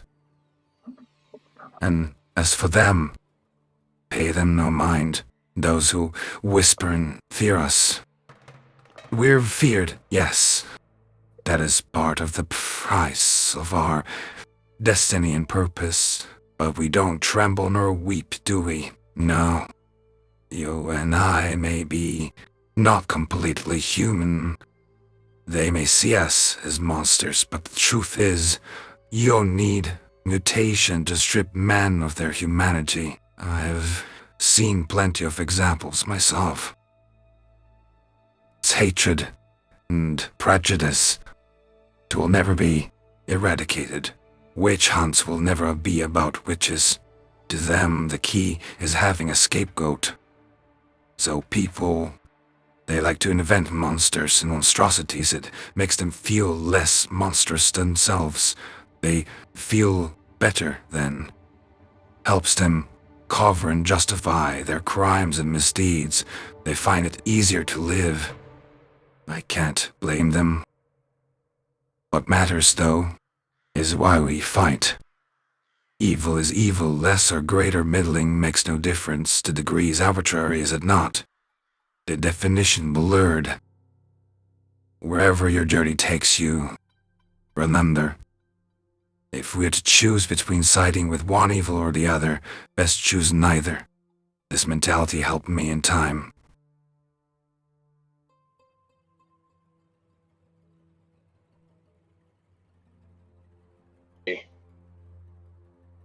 It's good to meet you.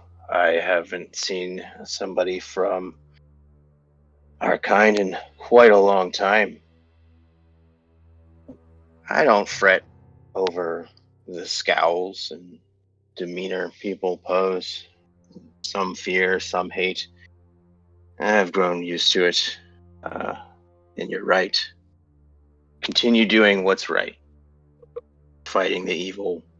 Protecting those who may not necessarily be worth protecting, but it is what we do. I'm curious. What order, what house do you belong to? The Ghost Slayers. Thought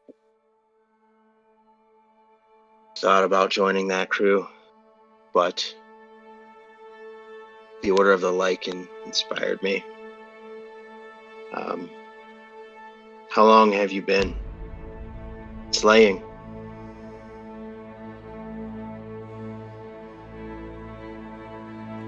A strange question to ask, for are we not taken since childhood, shaped like clay from a young age to become what we are today? I have been at this my whole life. I imagine that even if the world comes to ruin, I will keep on hunting monsters till some monster kills me in turn. Till the end. Till the end.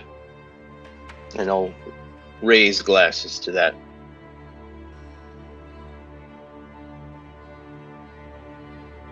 I wish you fortune in your future pursuits, Hunter. As for myself, I think I will stay here for some time, help as I can. But I want you to know, your efforts have been noticed. We will do our part to dimute misinformation about your deeds. You will be remembered here. May the gods watch over you, and may you die a good death. Same to you. It was my Soren. Soren. My Soren. As to you, die a good death. That's it. Just a fellow fellow hunter hiding amongst the sheep, as you're used to knowing.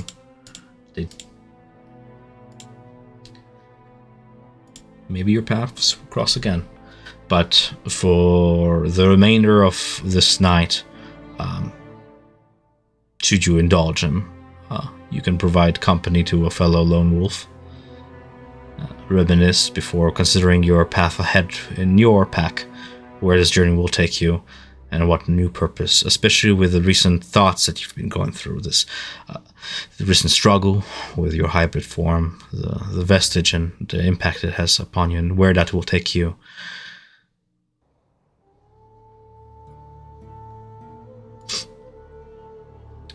Turning the camera to the rest of you guys, as Zeno exchanges a few words with this stranger. Do you wish to take the time now to speak to anybody in the room?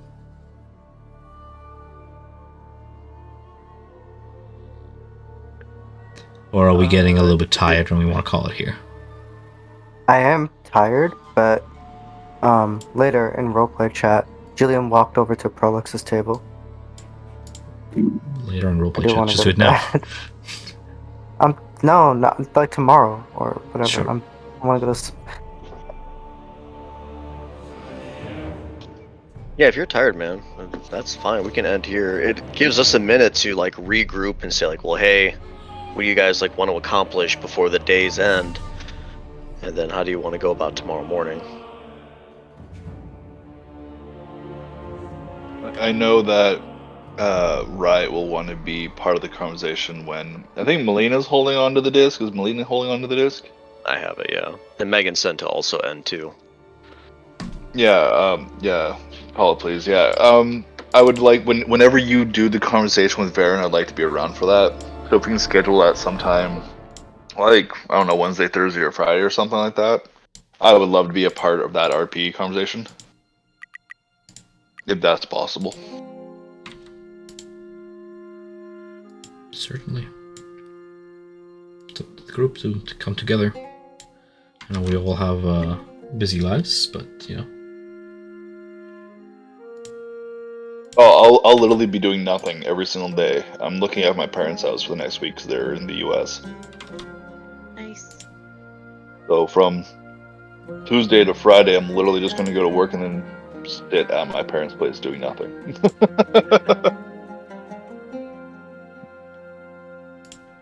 I'm looking forward to next week. I have next week off, so I'm gonna be like, yay! So I'll actually probably be able next week. I won't necessarily apply to in between this session and next session, but definitely the one after that. I don't mind doing some RP like between characters and everything, but if it's like with Varen or someone like a little bit more of a figurehead, I wouldn't mind keeping that to the game. Sure.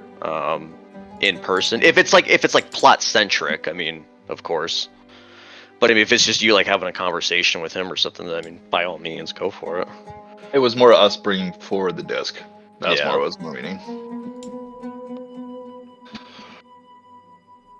And then also with Varen, didn't we want to present him with maybe some of the weapons that we found but can't use? Well, we still have to identify the sword. That I can do over RP. Identifying, reading, or scrolls, stuff like that. Like, that's easy to do. Because it's only midday by the time we got out, so we have the rest of the day to like tie up anything. If we need to visit Falcombe, I still have to go pay off my debt a little bit. So it was evening.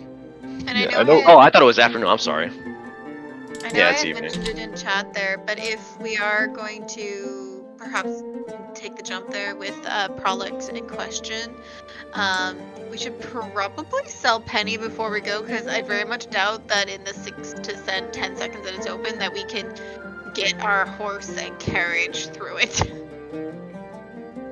What if we all piled on the cart and like Prolix just like did it right next to it and like Rode it got in. everyone? Yeah, you could. I don't know. Again?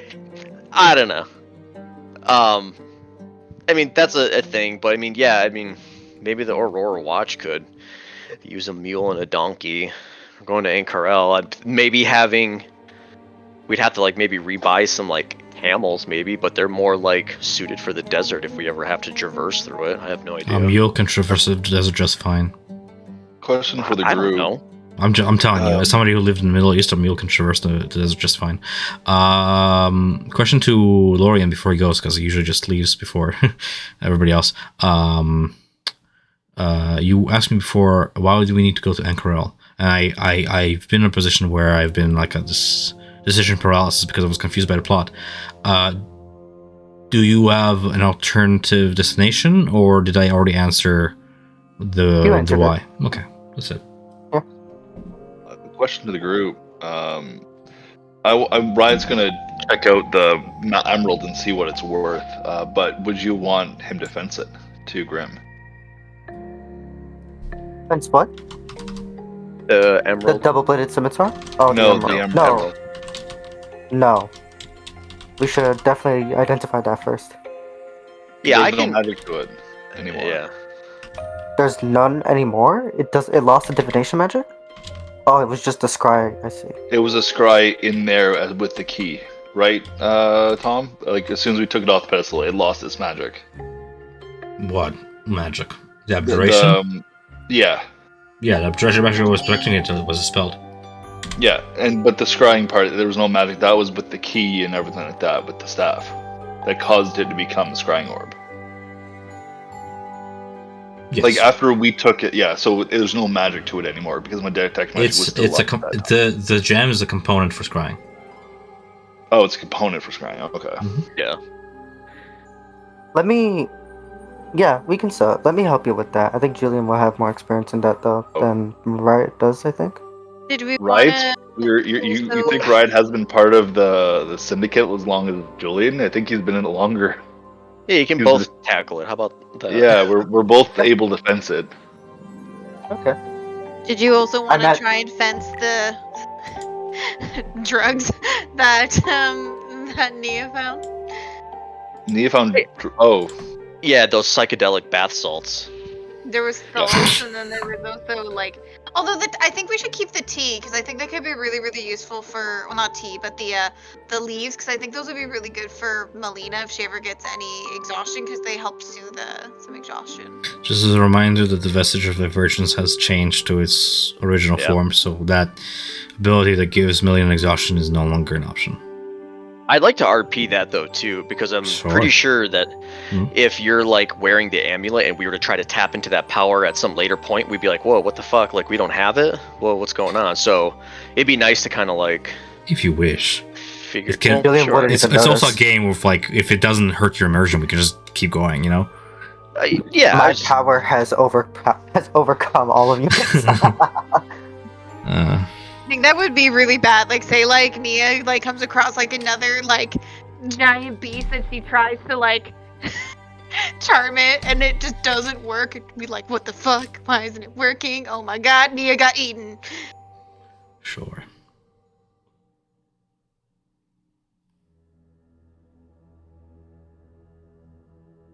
Is there anything else we'd want to fence out of curiosity that we might have? I'll give to...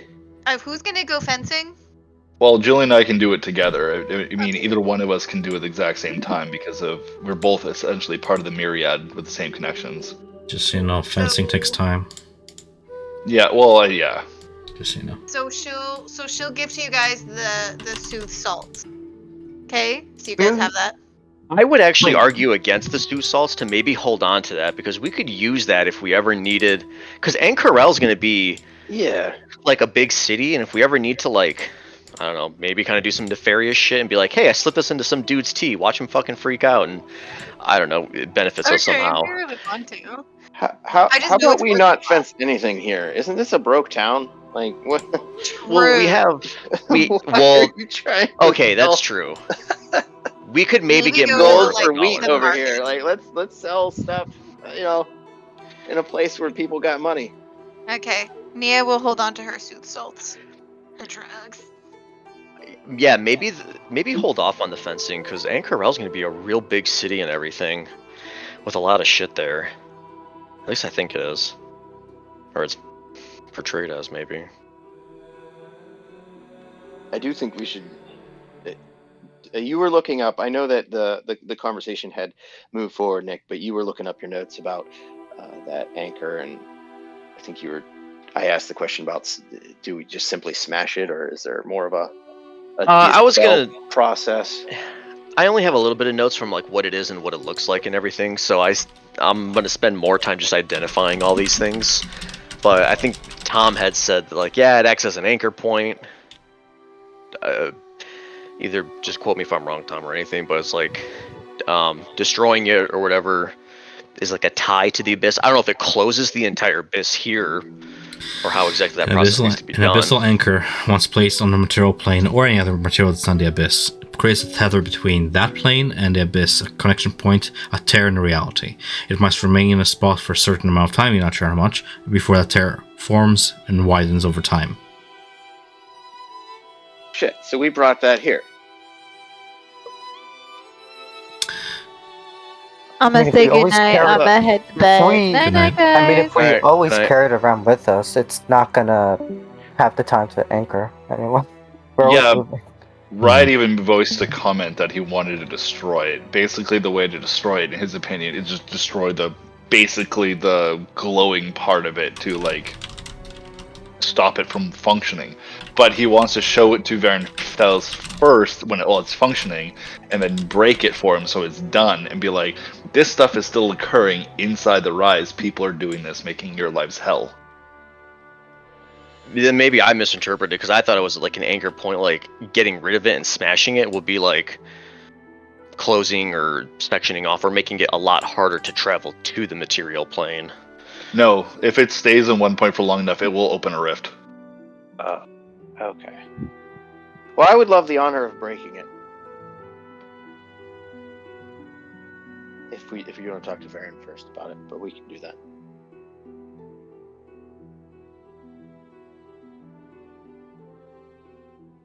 I guess Yeah, I we'll don't. I guess we'll save the final decision for next week, or one person can do it. I really don't care either way. Whatever you guys decide. I guess the usual post-session feedback is appreciated. If anybody has any pros and cons they want to mention now, something I can work on while it's still fresh in memory, that'll be appreciated. Hold on, let me go through my notes. Sure. I want to give you some kudos, Tom. I enjoyed that little RP. It was less so much RP, more just a character introduction with the other Claret Order member. Yeah. I enjoyed that. No problem. Not sure what the lag was about. Nothing I can do fix live, but hopefully you carried through. No worries. But I enjoyed that. It was nice. Even if it was just super, super minor. Only as minor as make it, just like everything else. But yes. I'm glad you enjoyed it. Yeah, it sounded very different. And it sounded good. For a change. Just kidding. No, like the voice I mods know. sound good. It's good because like it actually met the face and tone of the icon, and I was like, oh, cool. Like it didn't sound like a computer. Like it actually did sound Right. very believable. Good. Agreed. I try and polish that. That sort Sound of. like Geralt Riviere, honestly. Sure. Yeah. Isolder Sandballet is his name. So you guys don't want me to talk to Prolix about anything that would be important, like when he's teleporting to Ankara? That should probably be done in game. Yeah, it should probably be done with the party now. Yeah. Okay. Because I like our. some of us Go don't ahead. read RP chat. That's the only reason why. If everybody read RP chat and everyone was on board, I wouldn't mind. But case in point, like Nick was like, "Oh my god, Prolix has a teleporting tablet." I'm like, I think I mentioned that like twice in RP chat and like once in general chat, and people just are busy with their life and they don't have time to read or catch up to things, right? So I don't. That's why I'm trying to save things for session. Perhaps we should use like RP chat to like create bonds between our characters some more. Yeah, Sure. that's what I like using 'Cause- RP for. Like Julian Okay. and Lorian and I like did a quick like chat and whisper to each other about Myriad and stuff, and he's like, "Oh, I had no idea your character did that." I'm like, nobody's asked Riot what he's done in his past life before he life? became a druid. Like more like the shenanigans, what he did with the Myriad or anything like that. Like no one knows what Riot truly was in the Myriad, what he's done, his shenanigans. That's why, like, when we did our truths and everything like that, nobody could probably figure out exactly which one was the truth or the lie, because we haven't really discussed each other's past. Like, Part of fun is like guessing, same though. with Melina. It is fun guessing. It would be a lot of fun guessing. I can't wait until we actually do that. I'm hoping that we should have like a campfire time while that shit happens. Dude, same. Like, hoping like when I said to Zeno in the general chat that Riot is going to need a drinking buddy, Riot is going to get smashed tonight and then go pass out in the dilapidated temple. Oh, my. And Riot is, well, think about it. Riot lost Foghome, and then pretty much under 24 hours lost Rice Pudding. He's a messed up kitty, and he just wants to get shit faced. Sounds like Riot gets super attached super quick. Yeah, Riot does. It's one of his fallbacks, given what he went through in his. No, but if To be fair, people weren't around when Riot went through his change when he became a druid, he was like, "This is everything that could be talked about from our characters interacting with each other." I mean, it was touched on at one point, but then it fell off to the wayside. Riot's been emotionally unstable ever since his change to a druid.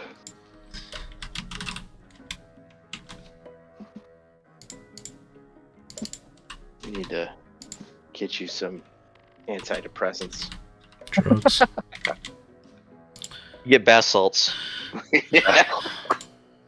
It's just how I'm trying to roleplay the character, like his No development. worries. There's nothing. You're doing great. You're doing great. I'm just poking fun. Oh, Oh, wait, no one more worries. thing. Yes, With Julian. fencing magic items, isn't the reason that it takes up to a week to fence a magic item is because you're looking for a buyer? But in this Correct. case, we already have a buyer. It's the null. He's not the buyer. He's the middleman. He's He not. fenced- He's the bought. fencer. He's the fence. He's the one who's looking for a person for you. You Yeah. are the seller. He's the fence. The buyer is the client. He's not going to use the magic item. He's going to sell it to somebody else. He is the one with connections. That's why it takes a week. Okay, never mind then. Fuck that. We want to be out of here tomorrow. I have a question to the party. Something that we can resolve now or we can resolve later. Can the Maroon 6 have one of the teleportation tablets? Yes. Or do you decide, well, this has to be a... Think about it. Yeah, Does it have I'm to be a saying I'm decision? voting yes Okay. for my character. That's all it was meaning. Well, Sure. they sound pretty defeated. Are they still wanting to go to Ankarel? Absolutely. They're upset that they have nothing won out of Betrayer's Rise. That's one thing, but like they're still holding on to resolve to pursue this their own way. They just, they've suffered a loss of race. Of course, they're shaken a little bit, but yeah, they're going to Ankarel. Yeah, they can have one. As you said, Aloysia Teflon is only one person. She doesn't represent a whole faction. So Yeah. And as far as Aloysia is concerned, they fulfilled the job that she assigned to them, which is to be bodyguards. Quick question. Mm-hmm. Can I figure out what that stuff is so I can figure out how to use it? It's dust of deliciousness. What is it? Dust of deliciousness. It's what Jester used on her cupcakes. Oh. Have fun. Oh yeah. I'll make a handout for it. Here you go. Thank you so much. Yeah, you're welcome, Cook. Oh. Here you go. Why are you Okay. canonically laughing? This reddish brown dust can be sprinkled over anything edible summons, greatly improve the flavor. The dust also allows the dulls the eater's senses. Anyone eating the food treated with this dust has disadvantage on wisdom ability checks and wisdom saving throws for an hour. In Critical Role Season 2, Jester managed to trick a hag into just releasing... Spoilers! Spoilers! Stop! For those of you who didn't watch Critical Role, you're gonna spoil a big twist there. What are you doing?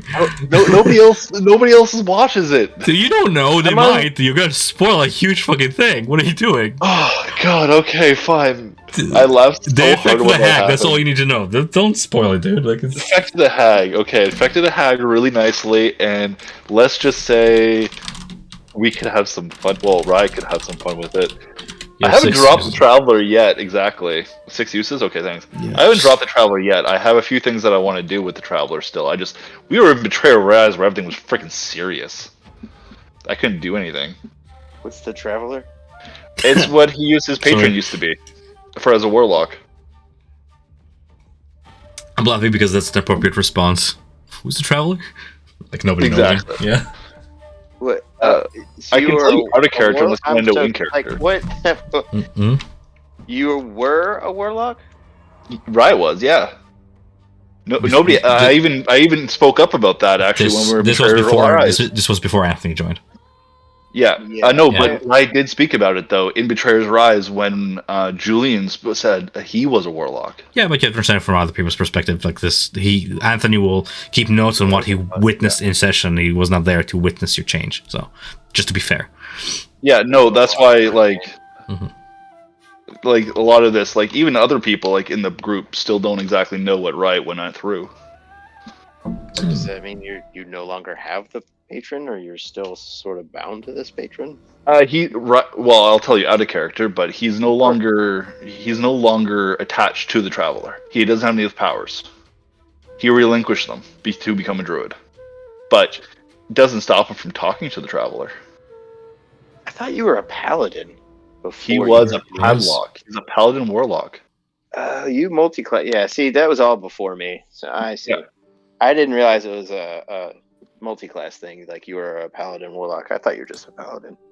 Oh, and Riot talked about the Traveler since the first episode, or first episode. It's very hard to talk about Traveler, especially people who don't watch Critical Role, don't have context of who that is, especially people who didn't watch season 1 or season 2, right? Yeah, because he's one of the more obscure deities, if he's even a deity. I mean, whatever. He's not. No, so it's like that's why I think you made like why you made Switch is to have something more plot centric, right? So a little bit more, but also it's kind of switched with his personality and everything he was going through. Yeah. I see. One tip for you though, it's towards the beginning of this just chit chat here. It sounded like you do, or Riot wants to share a lot about his past, or you want people to be asking questions. Sometimes it might just be easier to just force a conversation whereby you could say, hey, I really need to talk to you. I wouldn't always expect players to ask you. Oh, no, I know. I'm sorry. For some reason, I got kicked out of the Discord server. I was more meaning not just me. I'm talking about everybody, inquiring with everyone. I agree. I think a little campfire thing would be awesome. Good night. Good night. Go ahead. I was trying to reach that point this session, but that's what I was trying to save you guys time. Where it's not I'm not having fun going through Betrayer's Rise, but like we've been here for 6 sessions. I think we're ready to move on to the next bit. You know, that's it. Sure. I'm ready for a new scene. Sure. Like Yeah. Melina talked I about. mean, it takes her as long as it town. takes. I mean, Yeah. I don't know. I want to be able to go You through asked and me, am I not going to feel miss out rushed anything if we leave now? And I'm like, no. Right? I was straightforward with you. I don't want to waste your guys' time. That's it. Well, Like, it's us wasting our own time, really. If anything. I'm on. Okay. Mom's part of this too. Come on. Well, it's not that. It's more like.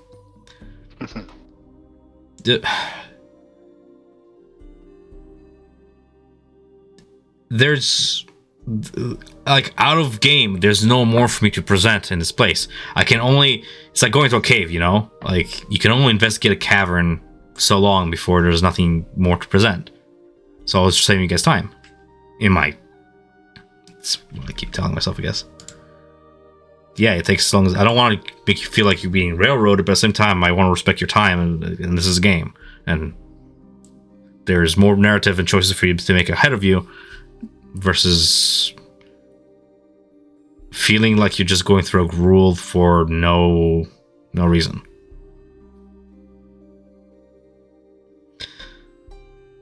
But we're here now.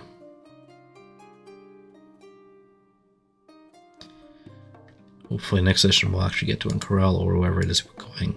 I think the general consensus was we're taking the portals. We're not really considering the skyship because people, I think, agreed not to sell anything or to afford the tickets or anything. So that's good to know. That's the general consensus. I don't really have any other feedback to the group, so if people want to split ways, we can. And if you have questions, you can ask them. You know, we should sell an earthquake spell. That's pretty valuable. Yeah. Won't be able to cast it. That is the scrying orb's pretty expensive. You have the staff. The staff probably could be decently expensive too. I think it just serves as an arcane focus, mostly. Did you take the staff with you? Yeah. I have Okay. it. Noted. I can't imagine we have $5,000 worth of. Yeah, that gem's probably like 500. I'm guessing. The green gem's 5,000 or 1,000. Oh. Sorry, 1,000. You still need about 3,800 more.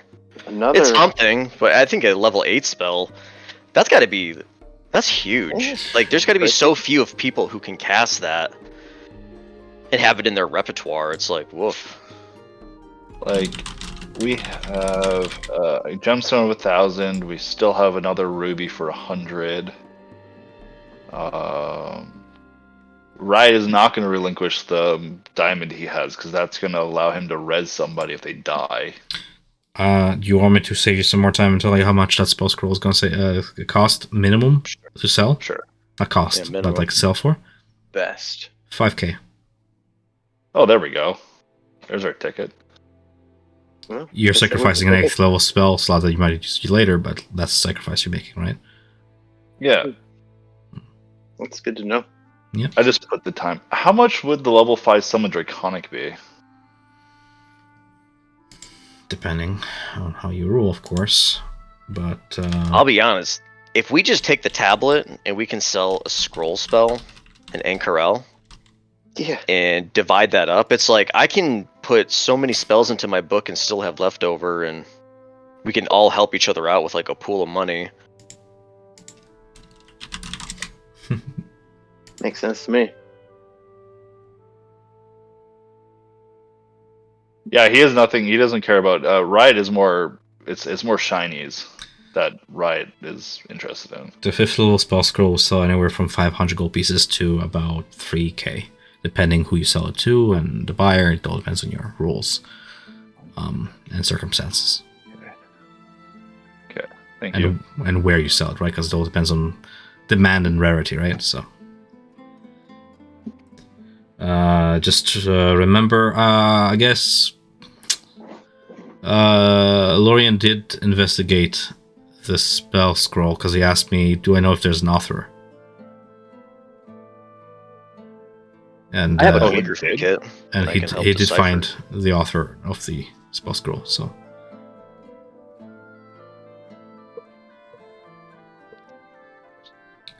Chateau Was this an RP University. chat? Yep, the Chateau University. There's a reversed imprint upon it from the seal of the scroll, And he used the reflection of one of the crystals to mirror it and read it. And it said the scroll is property of the Crystal Chateau University on Corel. Damn. Just so you're aware. That's the spell scroll of the 8th level? Earthquake, yes. 8th level spell scrolls are not a common commodity. I feel like Aloysius stole that. Hmm. I'm gonna have to copy that down.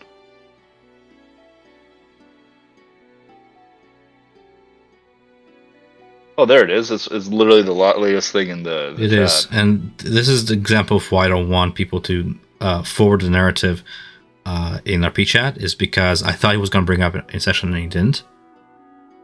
Usually when I do something in RP chat, I'll make a note like, oh, I should probably mention my findings in like the beginning of next session. Like, FYI party, I found this. Do we have any opinions about this, right? If we do things in RP chat and like I have to mention them as a DM, then it's just extra work for me. So I don't want to forward narrative anymore. RP between each other, I very much welcome it. If you want to talk to NPCs before you leave, go for it. But yeah, if it's like playing Skyrim, let's avoid that. It's gonna be a dumb question, but Melina would know what Crystal Chateau University is, right? Any character can try anything. Okay, I'll wait to roll for it next session so everybody can hear about it. Probably for the best. I was just more thinking that she, on offhand being so like book written, she would know at least something about it without rolling for it. That's all I was thinking. I can give you the answer now, or I can give you it next session. Up to you. I'll wait till next session. I have a note in here to ask. Sure, I appreciate the note. I appreciate that you're hearing what I'm saying. Key. Well, I mean, if we don't, I find as players, if we don't ask the questions that you give us hints to, if our character would ask them, I feel like we're not like personally incorporating you part of it is a little bit. It's just my own feeling. Like it feels like we're going past information you're willing to give.